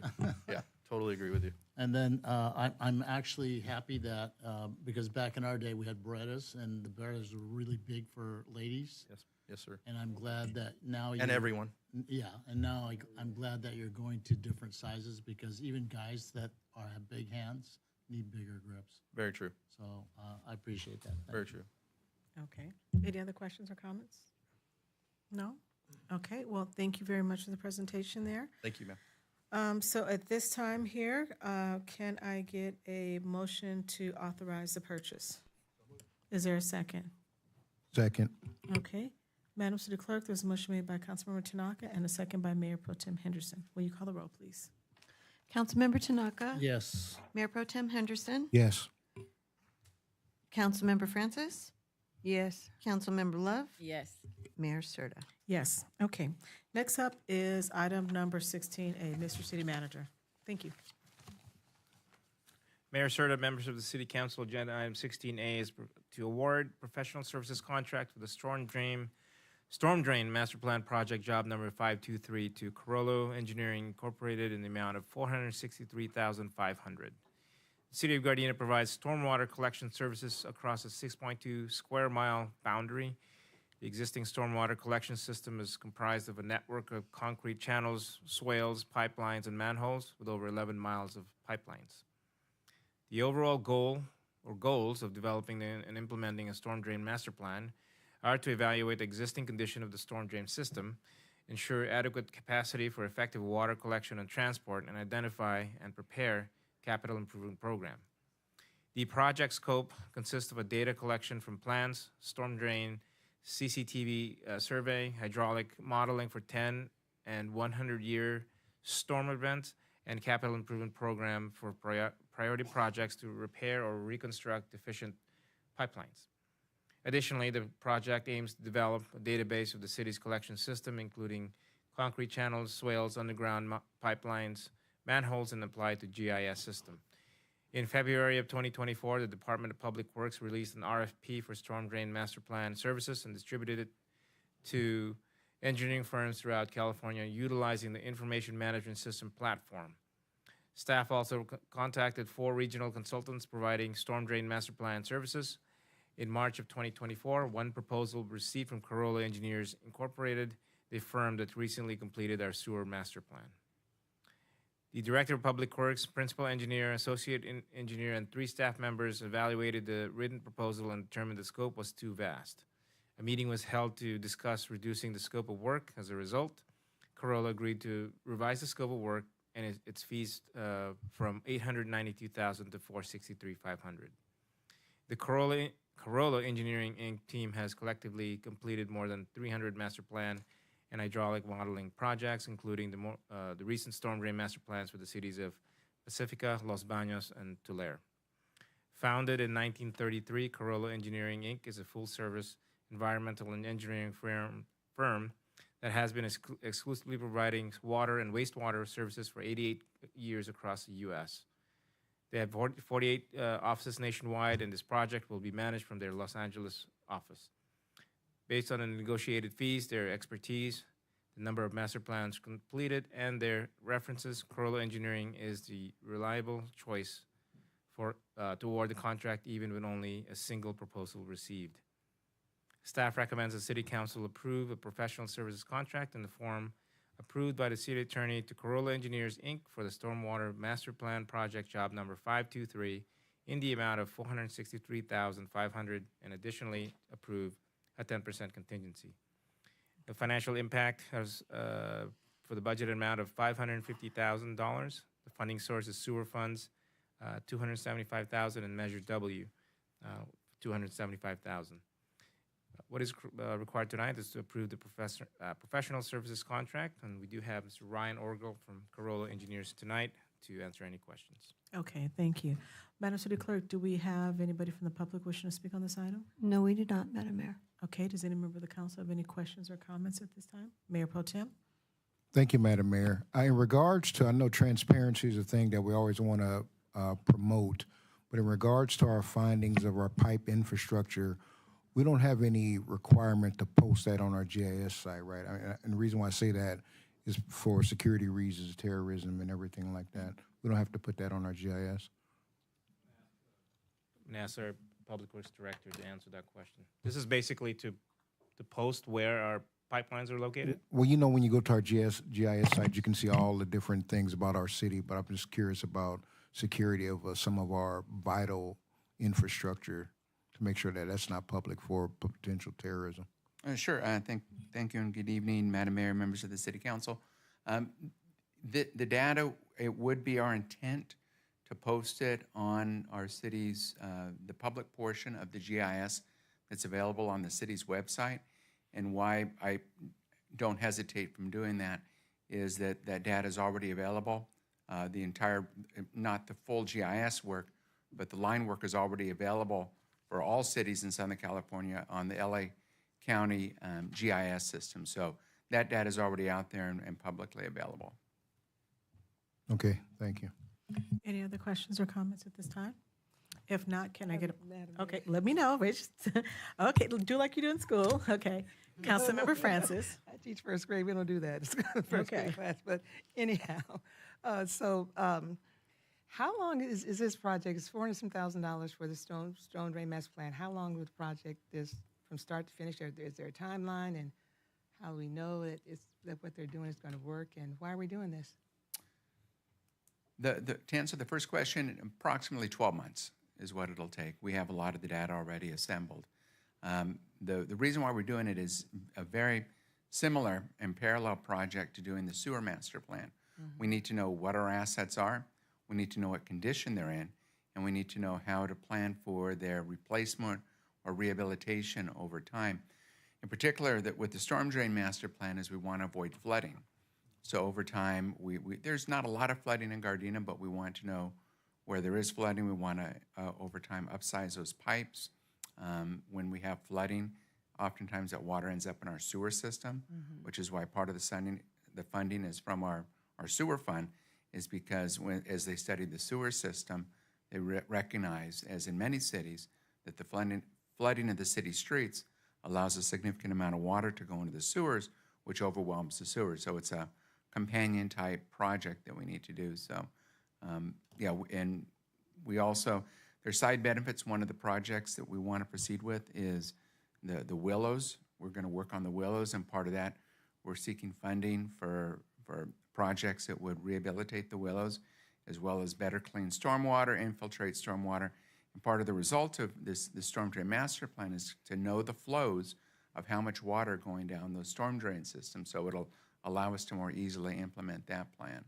So it's good knowledge to have, and we need to continue to plan to rehabilitate and replace our infrastructure. Yes, I'm glad you mentioned Willows, because I was wondering, would that be the Willows wetlands? Would that be a part of the storm drain master plan? Because it does rain a lot, and there's a lot of water in there during rainy season.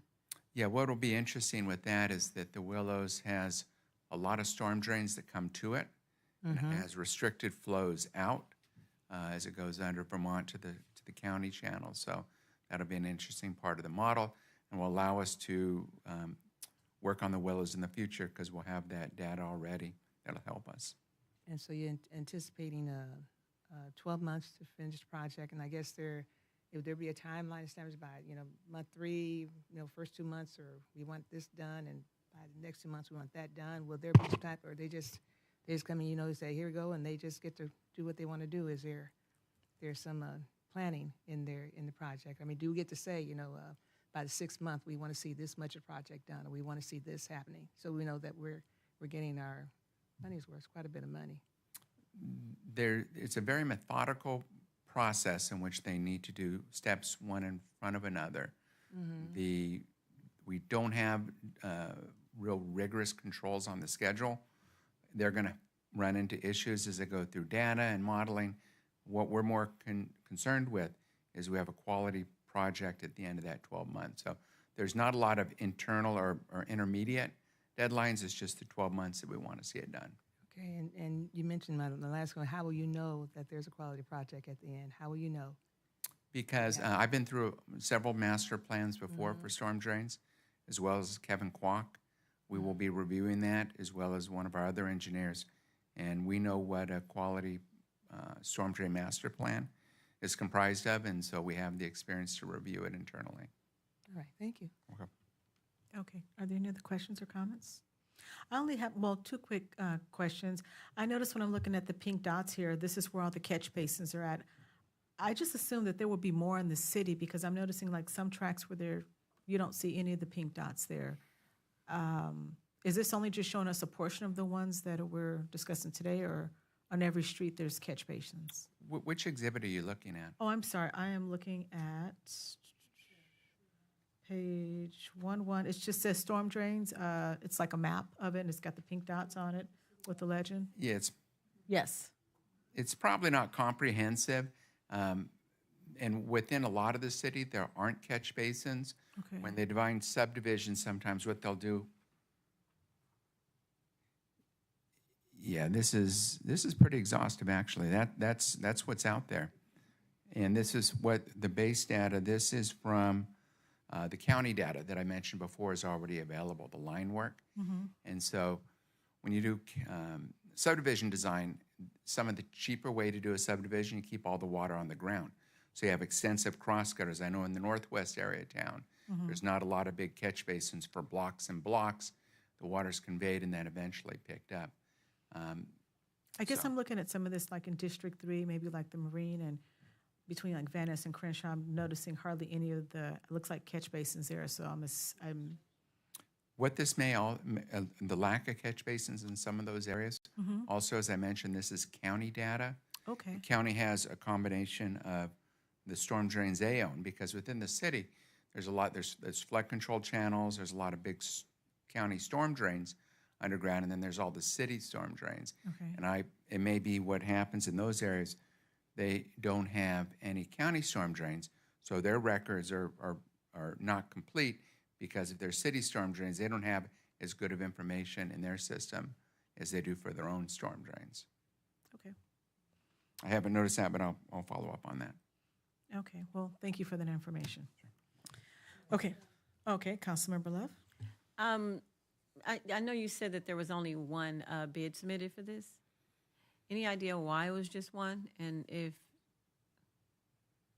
Sure. That's a very good question. So, as was mentioned, we publish at city's website. We went to IMS, which is a service that sends out RFPs and RFQs like this from cities to the world. All the engineering firms and architectural firms subscribe to it, so they get the RFPs. Carollo, I think one of the main reasons, Carollo is the recognized expert in California. They had already done our sewer master plan. They were selected for that. If I was another engineering firm, I would be hesitant to try to compete against them, especially since they already had a relationship. But we looked hard and we didn't get those second bids. so we've done business with them before. Yes, they did our sewer master plan Thank and did a fine job. Okay. Thank you very much. Appreciate it. Okay. With that being said, can I get a motion to approve the professional services contract? Is there a second? Okay. Madam City Clerk, was a motion made by Councilmember Francis and a second by Councilmember Tanaka. Will you call the roll, please? Councilmember Francis? Yes. Councilmember Tanaka? Mayor Pro Tem Henderson? Yes. Councilmember Love? Mayor Serta? Yes. Next up is item number 18A. Mr. City Manager. Mayor Serta, members of the City Council, agenda item 18A is to approve the disadvantaged business enterprise goal for federal fiscal year 25 to 27. The City of Gardena G-Trans recommends its council approve its federal fiscal year 25-27 disadvantaged business enterprise or DBE goal and goal computation methodology for submittal to the Federal Transit Administration or the FTA. G-Trans is required to develop and submit an overall goal for disadvantaged business enterprise, participation on U.S. Department of Transportation, and FDA-assisted contracts every 3 years as a condition of receiving federal financial assistance pursuant to regulations set forth under Title 49, Part 26, participation by disadvantaged business enterprises in Department of Transportation financial assistance programs and directives issued by the FDA. G-Trans's federal fiscal year 25-26 DBE goal and goal computation methodology has been prepared in accordance with federal regulations, and G-Trans's DBE program was updated in 2021. G-Trans has set an overall goal of 3% for all FTA-assisted procurements, including buses and preventive maintenance or emergency operating funds such as CARES and CRRSAA. A public comment period for the federal fiscal year 25-26 DBE goal and goal computation methodology included a virtual public meeting held on July 10th, 2021. G-Trans's staff also presented the City of Gardena Economic Business Advisory Council GBAC on July 17, 2024. It may have been a typo on the July 10, should be 2024. There is no impact to the general fund. What's required tonight is to approve the federal fiscal year 25-27 a DBE goal and goal computation methodology. Okay. Good evening, Madam Mayor, members of the City Council. My name is Dana Pinn. I'm the Assistant Director of Transportation for GTrans. I'm also the Disadvantaged Business Enterprise Liaison Officer for GTrans, and I'm happy to be here tonight to present our proposed Disadvantaged Business Enterprise Goal for fiscal 25 through 27. What is a DBE? Well, DBEs are for-profit small business concerns where socially and economically disadvantaged individuals own at least 51% interest and also control management and daily business operations. The Department of Transportation has identified specific groups it presumes are disadvantaged. However, persons who are not members of those groups may still also be eligible if they establish their own social and economic disadvantaged. While GTrans is not able to certify an agency as a DBE, we do have a number of local agencies that do so, such as LA Metro, the City of Los Angeles, and LA World Airports, including Caltrans as well. And because GTrans is a recipient of federal funds, we are required to create and maintain a DBE program. We establish triennial goals for participation, and then we monitor and report on our goals every 6 months. This DBE program and goal only applies to GTrans, as we are the only ones that receive FTA, Department of Transportation funds. And as I'll get into in just a minute, the goal has a lot to do with the types of projects that we have and also how much federal money we anticipate spending over a 3-year period. Every 3 years, we develop a goal, and then we report during that 3-year period. And we've been really proud of our achievements over the last several years. In this current year, which ends September 30th, we've got to about 3.21 of our 4% goals. So we have a little bit more time to achieve the 4%, which is pretty good. Last triennial goal was 7%. We did achieve that goal. And so every year, every 3 years, it's a different calculation and a different goal. And as I mentioned, we report semi-annually to the FTA. So I'm going to go through the goal setting process. First, what we do is we look at what projects we think we're going to be doing with our federal funds over the next 3 years. The goal setting process involves some pretty important formulas that are prescribed by the FTA, and we ensure that we follow those formulas so that we're in compliance with the rules and that we really get the best goal for GTrans, the most appropriate goal. So as we review our federally funded projects, we look at the appropriate NAICS codes. NAICS codes are North American Industry Classification System codes, and businesses self-identify what their code is depending on what type of business they have. They basically reflect their primary business concern. So we look at all the firms that have NAICS codes in our projects, and they're called Ready, Willing, and Able. And then we determine all of the number of DBEs that are in those NAICS codes that are ready, willing, and able. For the available firms, we use the U.S. Census Bureau website to find those. And we also use Caltrans, who has a very comprehensive list of all the certified DBEs. And we look at a 4-county area because those are primarily where we would receive a lot of our bids. Most of our business is done locally within those 4-county areas. And then with both of those figures, we assign a weight for the project based on the amount of funding that we have, and then we determine if any adjustments need to be made. So this is a really complicated, busy slide, but in a nutshell, we've projected that we're going to be spending about $3.3 million for the next 3 years of federal funds.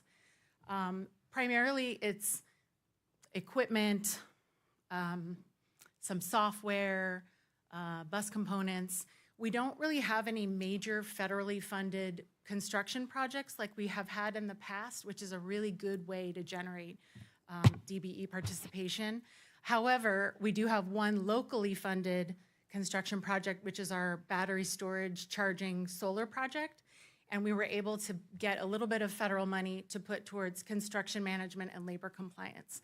And that's one way that we're better able to seek DBEs is by what we call unbundling projects, to break it up so that they're in little smaller components so that it's more attractive for a DBE to want to bid on. So we were able to do that with our construction management and labor compliance. And actually, incidentally, those are 2 areas where we were able to get DBEs in our last construction project. So we have pretty good track record of finding really qualified DBEs in that area. We receive about between $4 and $6 million a year in federal dollars, but most of that is programmed for buses and for preventative maintenance, which doesn't count towards DBE participation. Okay, so this page, this is the actual like calculation page. So I'm not gonna go too much into this, but as you go left to right, you can see the projects, the NAICS codes, the description of those codes, how many DBEs we found in each of those projects, how many available firms there were total, and then as you move further to the right, you can see the calculation based and weighting based on the amount of funds that we have available.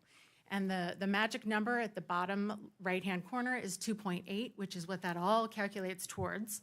And FTA requires that you round to the nearest whole number, so that would bring us up to 3%. And this is just a much more simplified way of looking at that same slide. The available number of DBEs over the all available firms times the weighting equals 3%.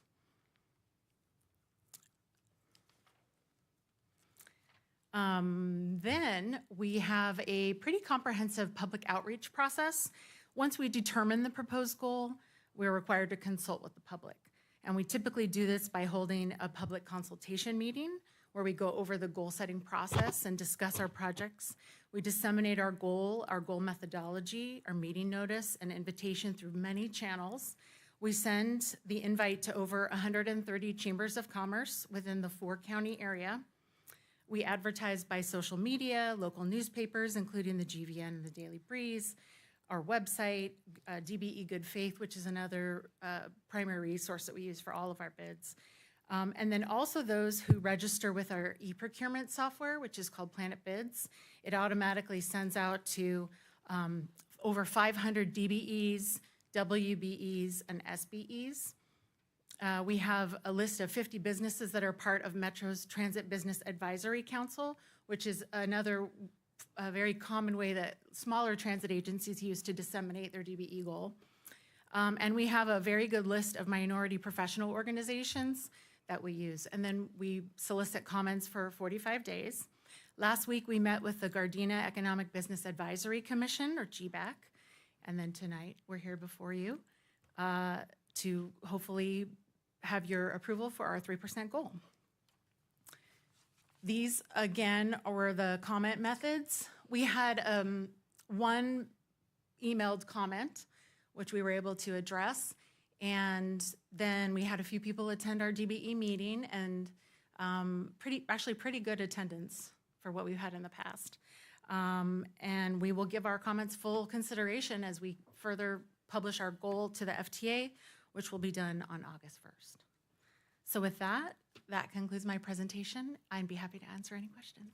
Okay, thank you very much. Madam City Clerk, do we have anybody from the public wishing to speak on this item? No, we did not, Madam Mayor. Okay, does any member of the council have any questions or comments? Mayor Pro Tem. Thank you, Madam Mayor. Thank you for this report. I was wondering if we could expand our communication to other multicultural newspapers like La Opinion, the LA Sentinel, different things like that. I know we do GVN and Daily Breeze, but we wanna certainly can. Okay. Sure. Korea Times, different things like that. I just wanted to make sure we can. Yeah. That's all I wanted to That's a good share. idea. Okay. It's a real good idea. Any other questions or comments? Okay. Do you have a question? Yeah. Okay, Councilmember Francis. Just one quick question. So, how are you? Have you measured how well you're meeting the goals, or Yes. past years, or? Yes, I'd be happy to share that with you. We have, so again, we do it every 3 years. So back in 19 through 21, our goal was 7%. We achieved 10.1%, which is great. In this current year, our goal is 4%, and so far we're at 3.21%. So if we can spend a little bit more in the next 2 months or so, then we'll be able to achieve our 4%. And then our proposed goal for the next year is 3%. Prior to that, we had a lot of difficulty, I think because we just didn't have the types of projects, construction, other subcontractable projects, that is really where we get a lot of small businesses and DBEs to participate. When you don't have a lot of primes that are DBEs, or you're buying proprietary software that's done by a big organization. For example, we just purchased our real-time transit information software by a big transit supplier, and they were not a DBE, but they were able to sub it, the installation, to a DBE. So that's kind of where we get a lot of our participation. So the more projects we have that have complicated parts, the easier it is for us to achieve. And so you mentioned that by unbundling some of the projects, have you seen any better results than that, or are Yes. you looking forward to seeing better results? We absolutely do. We have seen better. So for our construction, our CNG station project, sometimes you would do a project where you would have the construction management firm also do labor compliance and also do DBE monitoring. We were able to break that apart into several different projects, and we're able to bid out each one. And each one of those had a lot of participation by DBEs. And our labor compliance firm was a DBE, our DBE monitoring firm was a DBE, and our CNG station design builder had, I think, 17% DBE participation in their project. So by doing that, that really does offer a better opportunity for more people to participate. And some of the contractors, are they labor associated, like a part of labor unions? Yeah. I mean, depending on which firms you use. All right, thank you. Sure. Are there any other questions or comments? Councilmember Lev? I heard you mention that a lot of the primes are not DBEs, and that's pretty standard. And I noticed, I also heard that you say that some of the primes will try to reach out to DBEs and sub the work. Does transit ever kind of put emphasis on that and suggest that they do that in order for you guys to reach your goal, or even to give these DBEs an opportunity to participate in this? Because I know it's very difficult for several reasons why a lot of the disadvantaged business owners can't compete as a prime. Sure, So- sure. What we've done in the past, and I keep going back to our CNG project because we've had a lot of success with that, we actually brought the list of DBEs in different subcontractable areas for that project to the job, the pre-construction meeting, or the pre-bid meeting, where we had a whole section of our presentation on, we really want DBE participation, and here's where you can go to find them. And there are lots of subcontractable areas that would give you that way to do it. We can't tell them who to select, but we can make a big emphasis on that.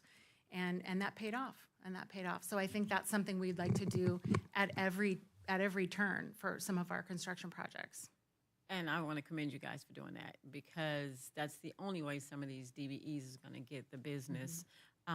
No, we can't make a prime hire a sub the work out, but when you guys put emphasis on it and stress the importance of helping you guys meet the goals, but also giving these DBEs an opportunity, because oftentimes the primes will get the job and they will imply that they will hire a DBE or sub the work out to a DBE, and that never happens. So I thank you guys and commend you guys for going that extra mile to make sure that you guys are presenting them with a list, because a lot of times they'll say, oh, we can't find them, or they'll put forth a good faith effort and then say that, they weren't available. So the fact that you guys go that extra mile and say, hey, here's a list that you guys can choose from to eliminate that barrier for these DBEs to get the work. So thank you guys for doing that. Okay, any other questions or comments? Okay, if not, can I get a motion to approve the goal and methodology? Is there a second? I'll second. Okay, Madam City Clerk, there was a motion made by Councilmember Love and a second by Councilmember Francis. Will you call the roll, please? Councilmember Love? Yes. Councilmember Francis? Yes. Mayor Pro Tem Henderson? Yes. Councilmember Tanaka? Yes. Mayor Serta? Yes. Okay, next up are council directives. Does any member of the council have any directives at this time? Okay, if not, can we move on to city manager remarks regarding previous council directives? Yeah, Mayor, Sir, the members of the City Council, I have one update, which is the Wi-Fi in the Park project memo. I disseminated that to the City Council in your packets. Other than that, I don't have much. I do want to wish our birthday celebrants a happy birthday. City Attorney Vasquez was on July 12th. Ray Beeman was July 13th. Stephanie Santine, July 28th. And our Councilmember Francis will be July 29th. And August, Mayor Serta, August 2nd. So they're all 25. So. Yep. Thank you. No, I'm not. We are having cake after the meeting. Okay, that's just what we need at 10:15 at night. So everybody, don't anybody leave because we have cake.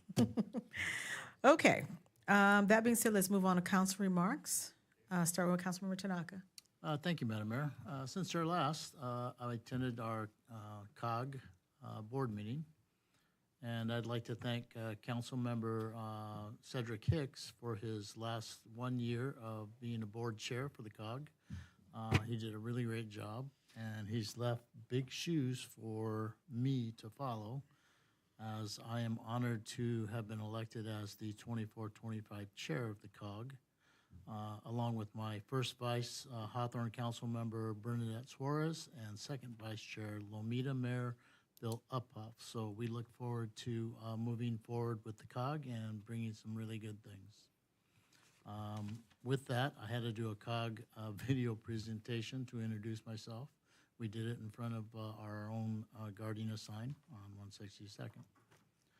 Attended our COG steering meeting, and I attended the COG legislative briefing, where we were honored to have Congresswoman Waters and Senator Ben Allen, who actually attended in person on Zoom.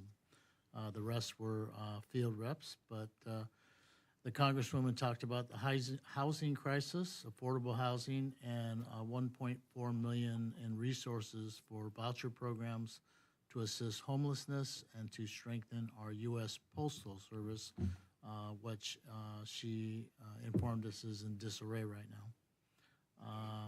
Our Congressman Liu talked about coastal cities assistance, especially with Abalone Cove and El Segundo pumping station. Senator Allen talked about climate resilience education and landslide assistance, especially with the things that are happening on the other side of the hill. He's talking about conservation in plastics, battery, and water issues. Assemblyman Gibson talked about reckless driving impounds for vehicles and human trafficking and to enhance school safety. There were some other issues that were talked about, but I think those were the important ones. Boys to Men workshop, I attended that, hosted and put on by our city with Jennifer Harris, but it was great to see Mayor Pro Tem Henderson kind of leading the charge on the men's to boys, and that was a very good event that was there.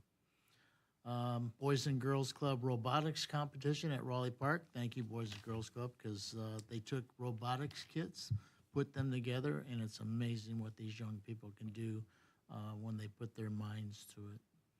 Southern California Inca Lions Club. I attended their installation of officers at Rafaelos and San Pedro. Congratulations to their new officers, and we wish them luck. Attended Watabampo Sister City 50th anniversary welcome at Terranea. I don't advise you taking the coastal route. It was devastating. I think I bottomed my car out twice. But that was a great event at Terranea. They were really excited to be there. Watabampo Gardena Day, where they were able to tour all of our city departments and get a tour of what we do. And then Watabampo Farewell Dinner at the Gardena Elks, where we fed them and had a really great time of dancing and other issues. Attended Coffee with the Cop at Antes on Artesia. Thank you, Chief, for always doing those things to keep everybody informed. Attended the Chase Bank groundbreaking. Thank you to Congresswoman Waters for attending that. It's really exciting. Thanks, Alan, because I think eventually that will be a really great project when we get done with it. And lastly, I just want to, it's on the closing tonight, but I just want to say I was really saddened, and my heart breaks and goes out to Linda and family about the passing of Daryl Lloyd, who was an awesome employee for the city of Gardena. Did a lot of great things at Public Works and then came over for recreation. Always did our Gardena golf tournament in Palm Springs. Just a solid guy with a big heart, always willing to do whatever it was to get done. So that is my report. Okay, thank you. Next up is Councilmember Love. Since our last council meeting, I attended the Boys and Girls Club robotic competition. It was really great to see the kids take nothing and turn it into something. They were really competitive and excited, so I want to thank the Boys and Girls Club of Carson for coming to Gardena to offer that to our youth. I also attended the Coffee with a Cop. That's always a great event to come out and meet your local authorities and get to know them. It's a good way to meet them before you need them. I attended the Park and Recs Month luncheon with our sister city. I also attended the tour of the city departments with our sister cities. And I attended the 46th annual Hawaiian Fest at Alondra Park. Before I close my remarks, I want to make a statement that I'm not real happy to make, but I'll make it anyway. I want to let my colleagues, 3 of my colleagues on council, know that I have no intentions on ever accepting the mayor pro tem seat. Not that you guys will give it to me, but due to the pettiness and the slights that are done on council, I just want the public to be totally aware that in order for the city to grow and compete and become like some of our sister cities, we really need to look at our leadership and how we conduct ourselves on the council. And that ends my report. Okay, next up is Councilmember Francis. Thank you, Madam Mayor.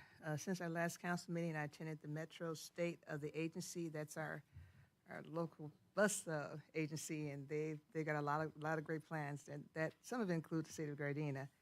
I also attended the Greater Los Angeles Vector Control District meeting. Sometimes they call it the mosquito committee, but there is an increase in mosquito activity, and if you're having a need to have an inspection around your home or need some assistance, if you call the agency, they will come out and help you. I attended several of the sister city activities, Second Time Around Club, the ministerial luncheon, and also attended the soft groundbreaking for the new Rosecrans Community Center.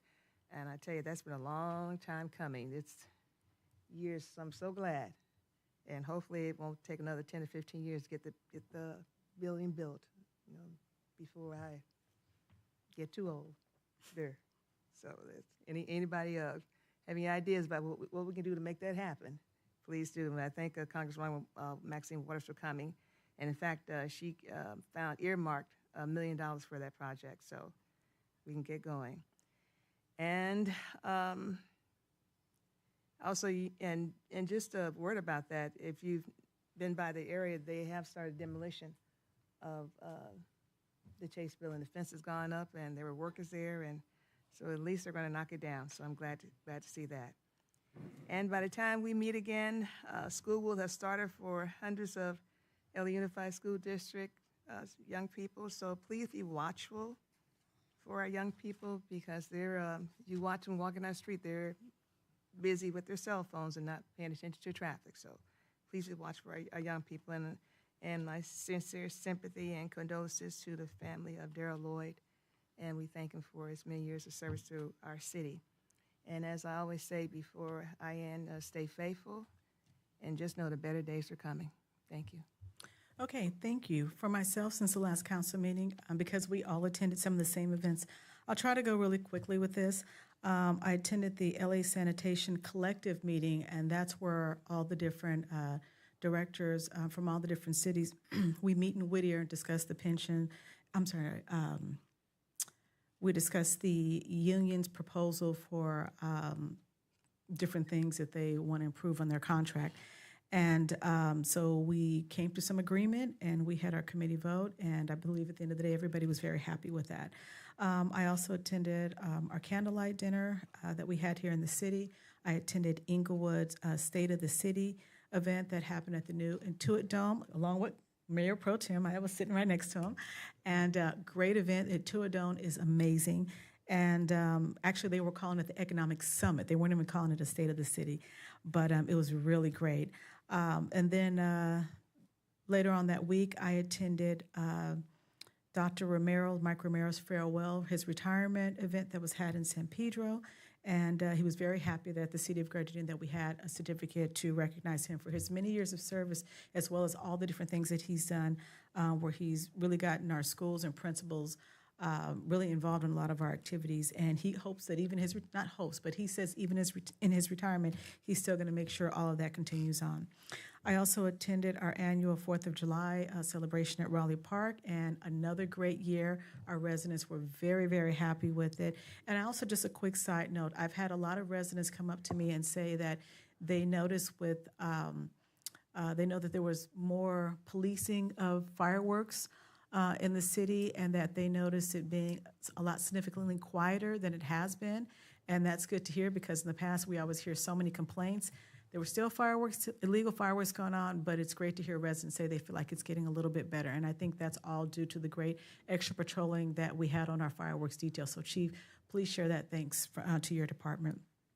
I also attended one of our residents in the community, a 90th birthday that was had here at Raleigh Park, or one of our residents.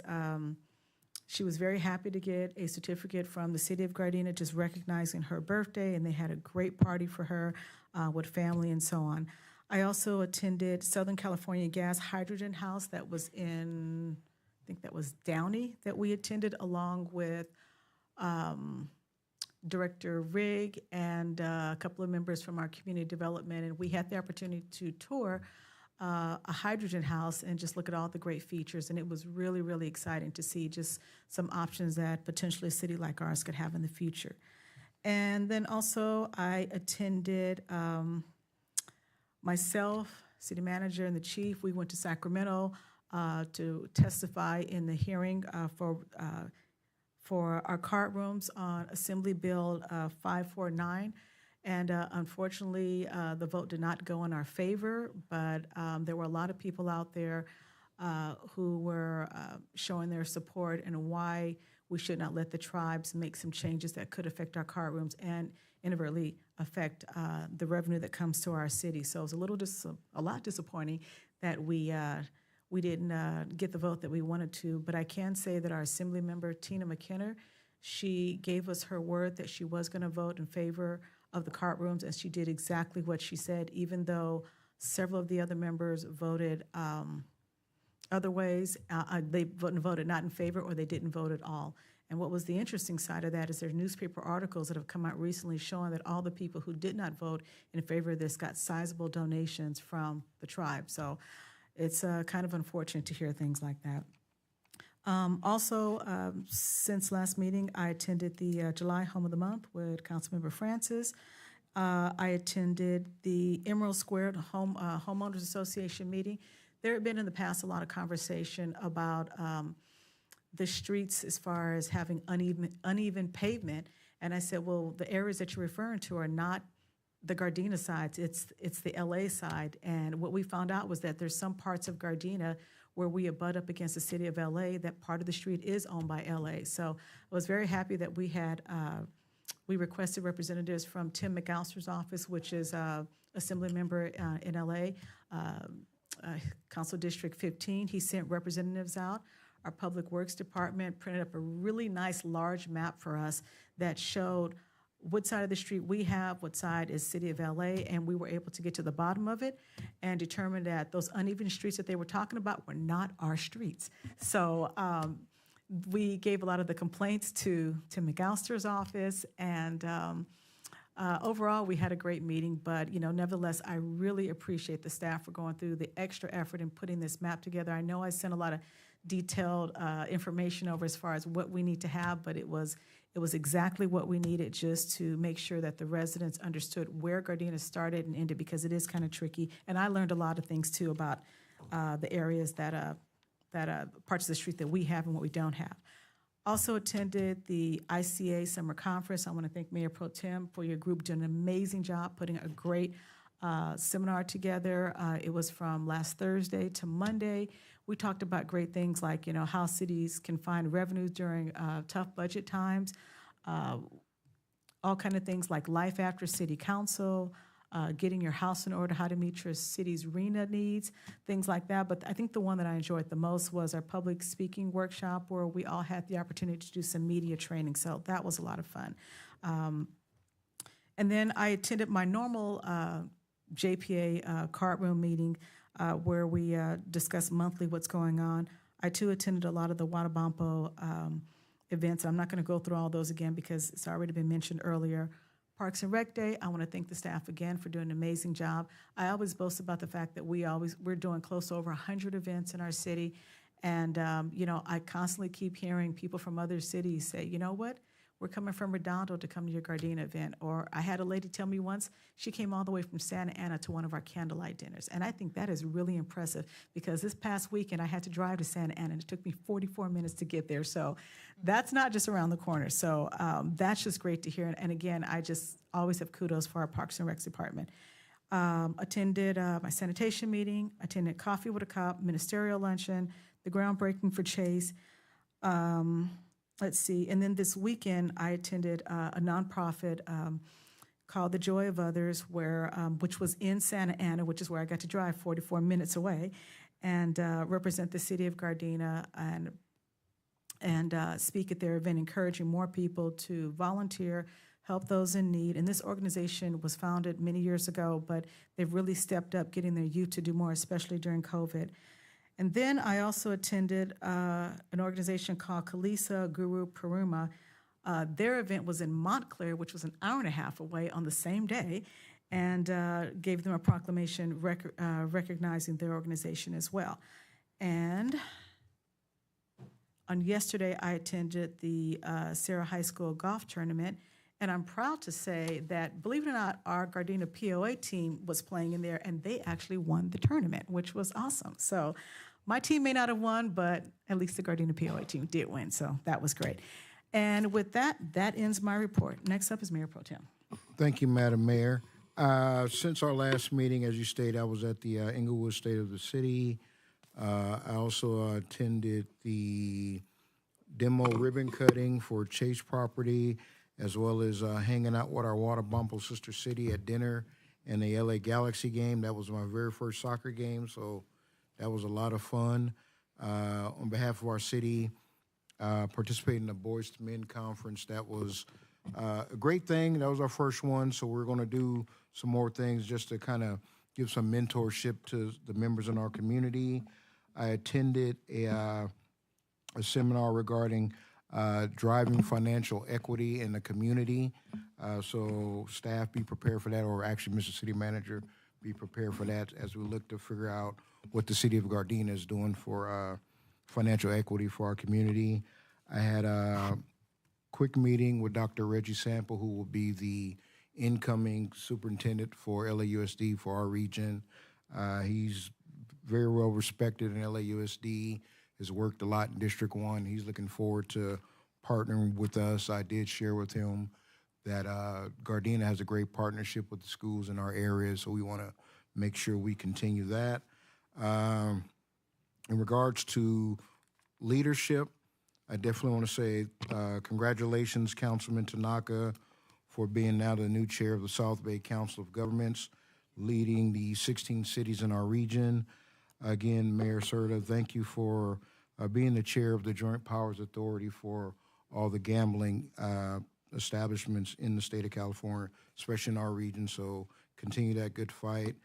And I've been recently elected as the incoming president of Independent Cities Association, which is a consortium of 40 cities within LA County. Our theme this next go-round in my term is going to be continue cities helping cities. So we want to continue to do that. So in our seminars, we'll make sure that we have content that is relevant to our cities, new cities. We're actually now expanding to Ventura County and Orange County, so we're looking to go beyond LA County because, as we all know, a lot of cities have the same issues. I want to say my condolences to the Lloyd family. Daryl will be missed. We had a lot of great golf stories at the Gardena tournament in Palm Springs, so that was saddening to hear. So, Madam Mayor, that ends my report. Okay, thank you. So a couple of quick announcements here. Line G is back again this year, so it's free service to the beach. It's from June 18th through August 31st. This will be running Tuesdays, Thursdays, and Saturdays. So if you don't know about it, you can get on the bus right here at the City of Gardena and go to Manhattan Beach and back at no fee at all and get to ride our great trolleys.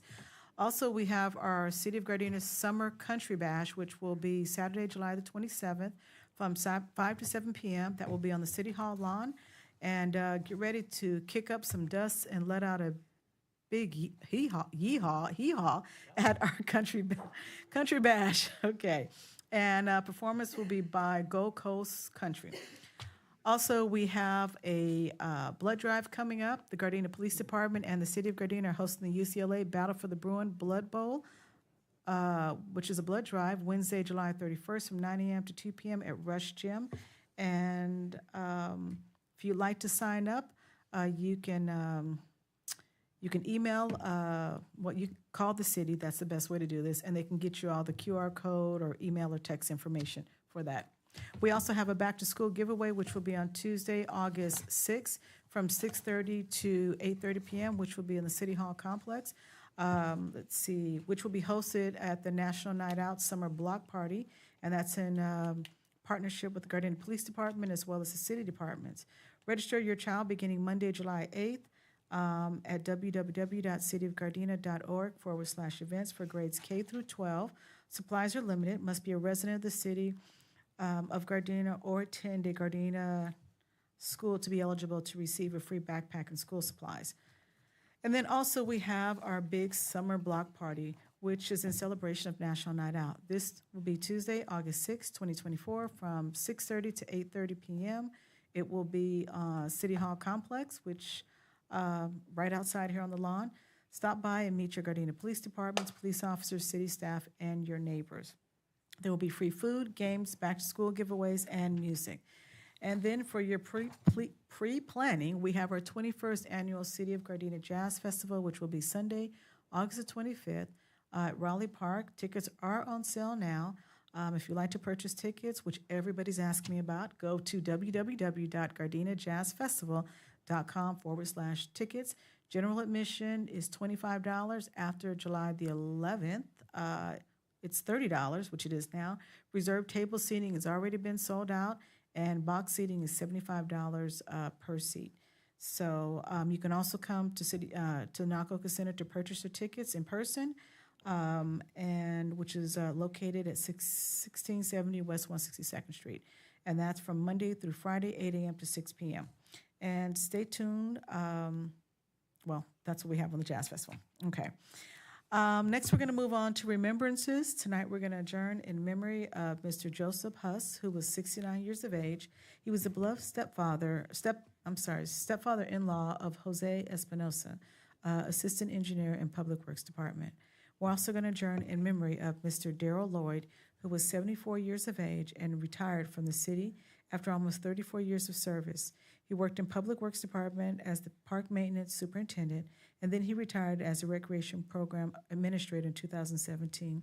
He will be greatly missed by his family and friends. So at this time, the Gardena City Council will adjourn to the closed session portion of our City Council meeting at 7 p.m., followed by a regular council meeting at 7:30 p.m. on Tuesday, August 13th, 2024. So at this time, we are adjourned. And everyone, please get cake.